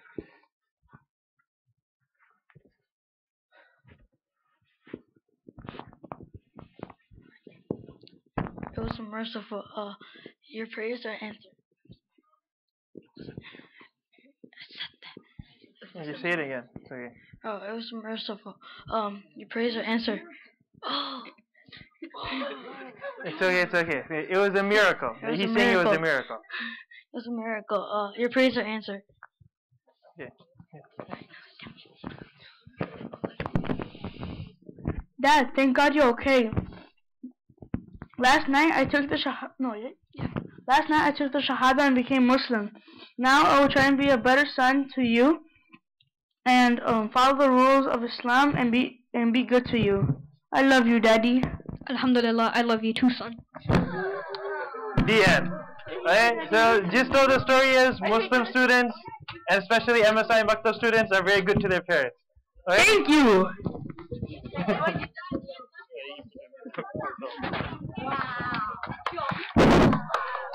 Okay. Jazakumullah khairan wa ahsan al-jazaa. So, respected brothers and elders, alhamdulillah, please don't look in the back, they're still setting up. Just some closing remarks. If you guys could please sit down. Everyone sit down until they set it up. So, first of all, that story that was said is one thing that we want to instill in our students is that part of Islam is a respect for parents. You cannot be a true Muslim if you do not respect your parents. You cannot be a true Muslim if you do not love your parents or do not listen to your parents. That in order is part of your identity. So that's why as soon as Jimmy becomes a Muslim, he becomes obedient to the parent. That's what it's supposed to be, that as soon as someone recognizes they're a Muslim, there is no other option. You have to love your parents. You have to you have a responsibility towards your parents. So Jazakallah khairan for coming to this Maktab presentation. The students have been working hard throughout the years, and it's encouragement of the community members. You're coming here, sitting here, listening to them.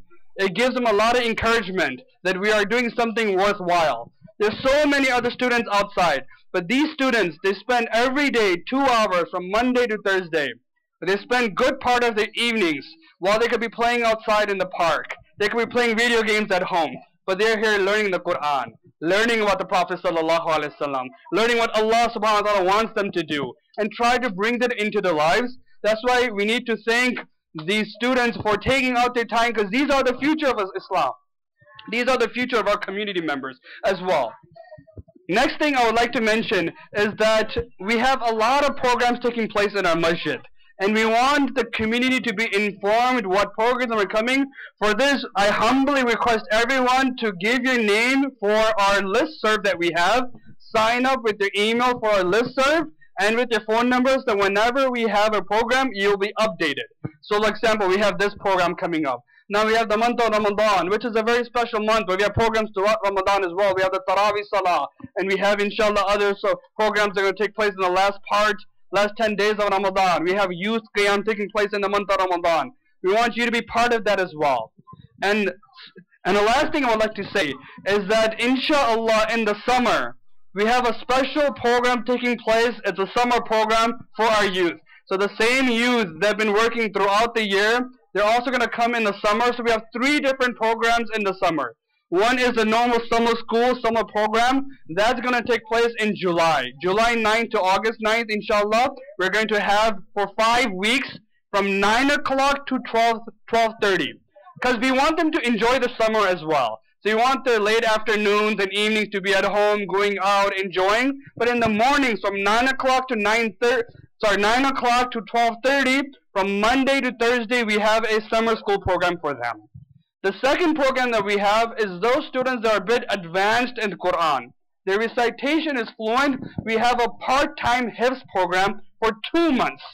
This is going to start from June 25th to August 25th until the school starts. For 2 whole months, part-time Hifz is also from 9 o'clock to 12:30. So these are those that want to try their Hifz. They're not really sure if they're ready to dedicate full-time yet. And that what happens is sometimes many students come into the full-time Hifz and they're just starting and they get overwhelmed. It's a long day. Parents are overwhelmed, teachers are overwhelmed, and the students are overwhelmed, and it doesn't start, and now they can't go back to school either because school has already started as well. So they feel kind of stuck. So this is a good opportunity to explore the concept of Hifz. Can my son or my daughter do Hifz? And it's not too many hours, it's just 3.5 hours as well. So enough for them to get a kickstart. And if they do good, they could continue, inshallah.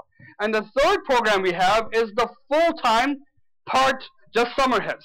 So that's for those that have some memorization already done, but they're in normal school. And now they're off in the summer, and they want to use that opportunity to either learn more juz, or let's say they're done with Hifz, and they want to use the 2 months to revise their Hifz. So again, this is from June 25th to August 25th. This is from 8:30 to 4:30. It's a whole day program for those that have done some ajza of the Quran already, or they want to get used to full-time because they're planning on doing full-time, inshallah, next year. So they want to kind of get some experience from now in the summer. So there are flyers outside in the back and in the front.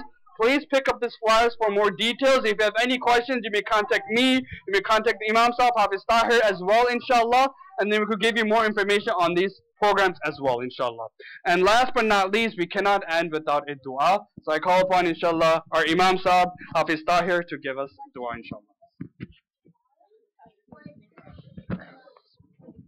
الحمد لله رب العالمين اللهم صل على محمد وعلى آل محمد وبارك وسلم ربنا ظلمنا أنفسنا وإن لم تغفر لنا وترحمنا لنكونن من الخاسرين ربنا آتنا في الدنيا حسنة وفي الآخرة حسنة وقنا عذاب النار لا إله إلا أنت سبحانك إنا كنا من الظالمين اللهم مغفرتك وسع من ذنوبنا ورحمتك أرجع عندنا من أعمالنا لا إله إلا الله الحليم الكريم سبحان الله رب العرش العظيم الحمد لله رب العالمين اللهم إنا نسألك موجبات رحمتك وعزائم مغفرتك والغنيمة من كل بر والسلامة من كل إثم لا تدع لنا ذنبا إلا غفرته ولا هما إلا فرجته ولا حاجة من حوائج الدنيا والآخرة هي لك رضا إلا قضيتها يا أرحم الراحمين Ya Allah, Ya Arhamar Rahimeen, O most merciful Allah, we ask you first and foremost for forgiveness of our sins.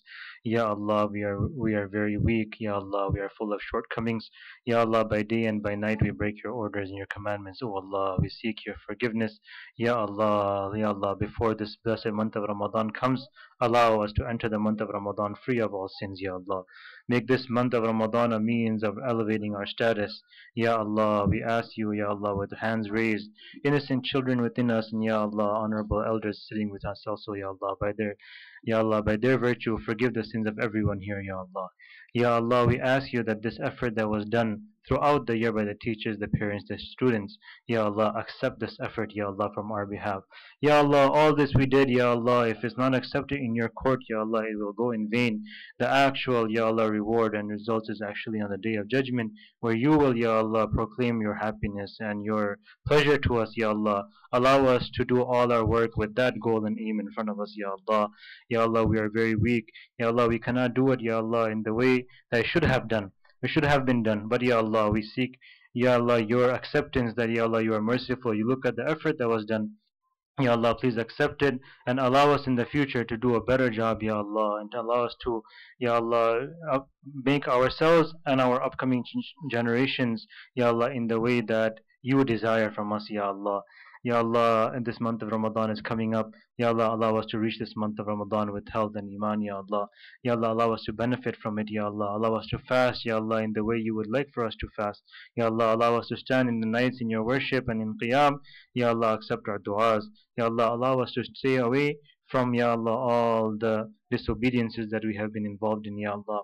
Ya Allah, we ask you all over the world, wherever the Muslimin are suffering, Ya Allah, and Ya Allah, they are suffering in every corner of the world. Ya Allah, uplift this torture and punishment from this ummah, Ya Allah. Ya Allah, help us, Ya Allah. Allow us, and Ya Allah, give back us that lost glory that we had, Ya Allah, in the time of Sahaba and the pious people of the past, Ya Allah. Ya Allah, we ask you, Ya Allah, whatever we were able to do, Ya Allah, whatever we were able to ask you today, Ya Allah, accept that from us. And Ya Allah, mostly whatever the needs we have in our hearts and in our minds that we know of, we were not able to ask you. Ya Allah, you are the all-knowing, you know everyone's situation. Ya Allah, please remove all our difficulties, Ya Allah. Ya Allah, those who are sick within us and with their families, Ya Allah, give them shifa, Ya Allah.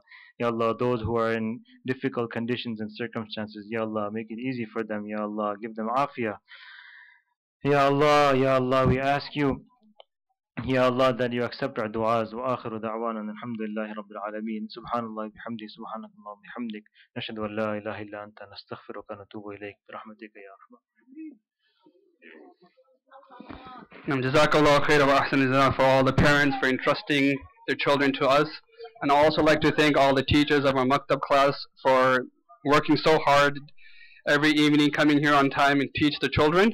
Inshallah, we'll have our lunch/dinner right now. So if you could please proceed to the tarp in the back, then inshallah. And Salatul Asr, the adhan will be in 1 hour at 6:15, and Jamaat will be at 6:30 inshallah.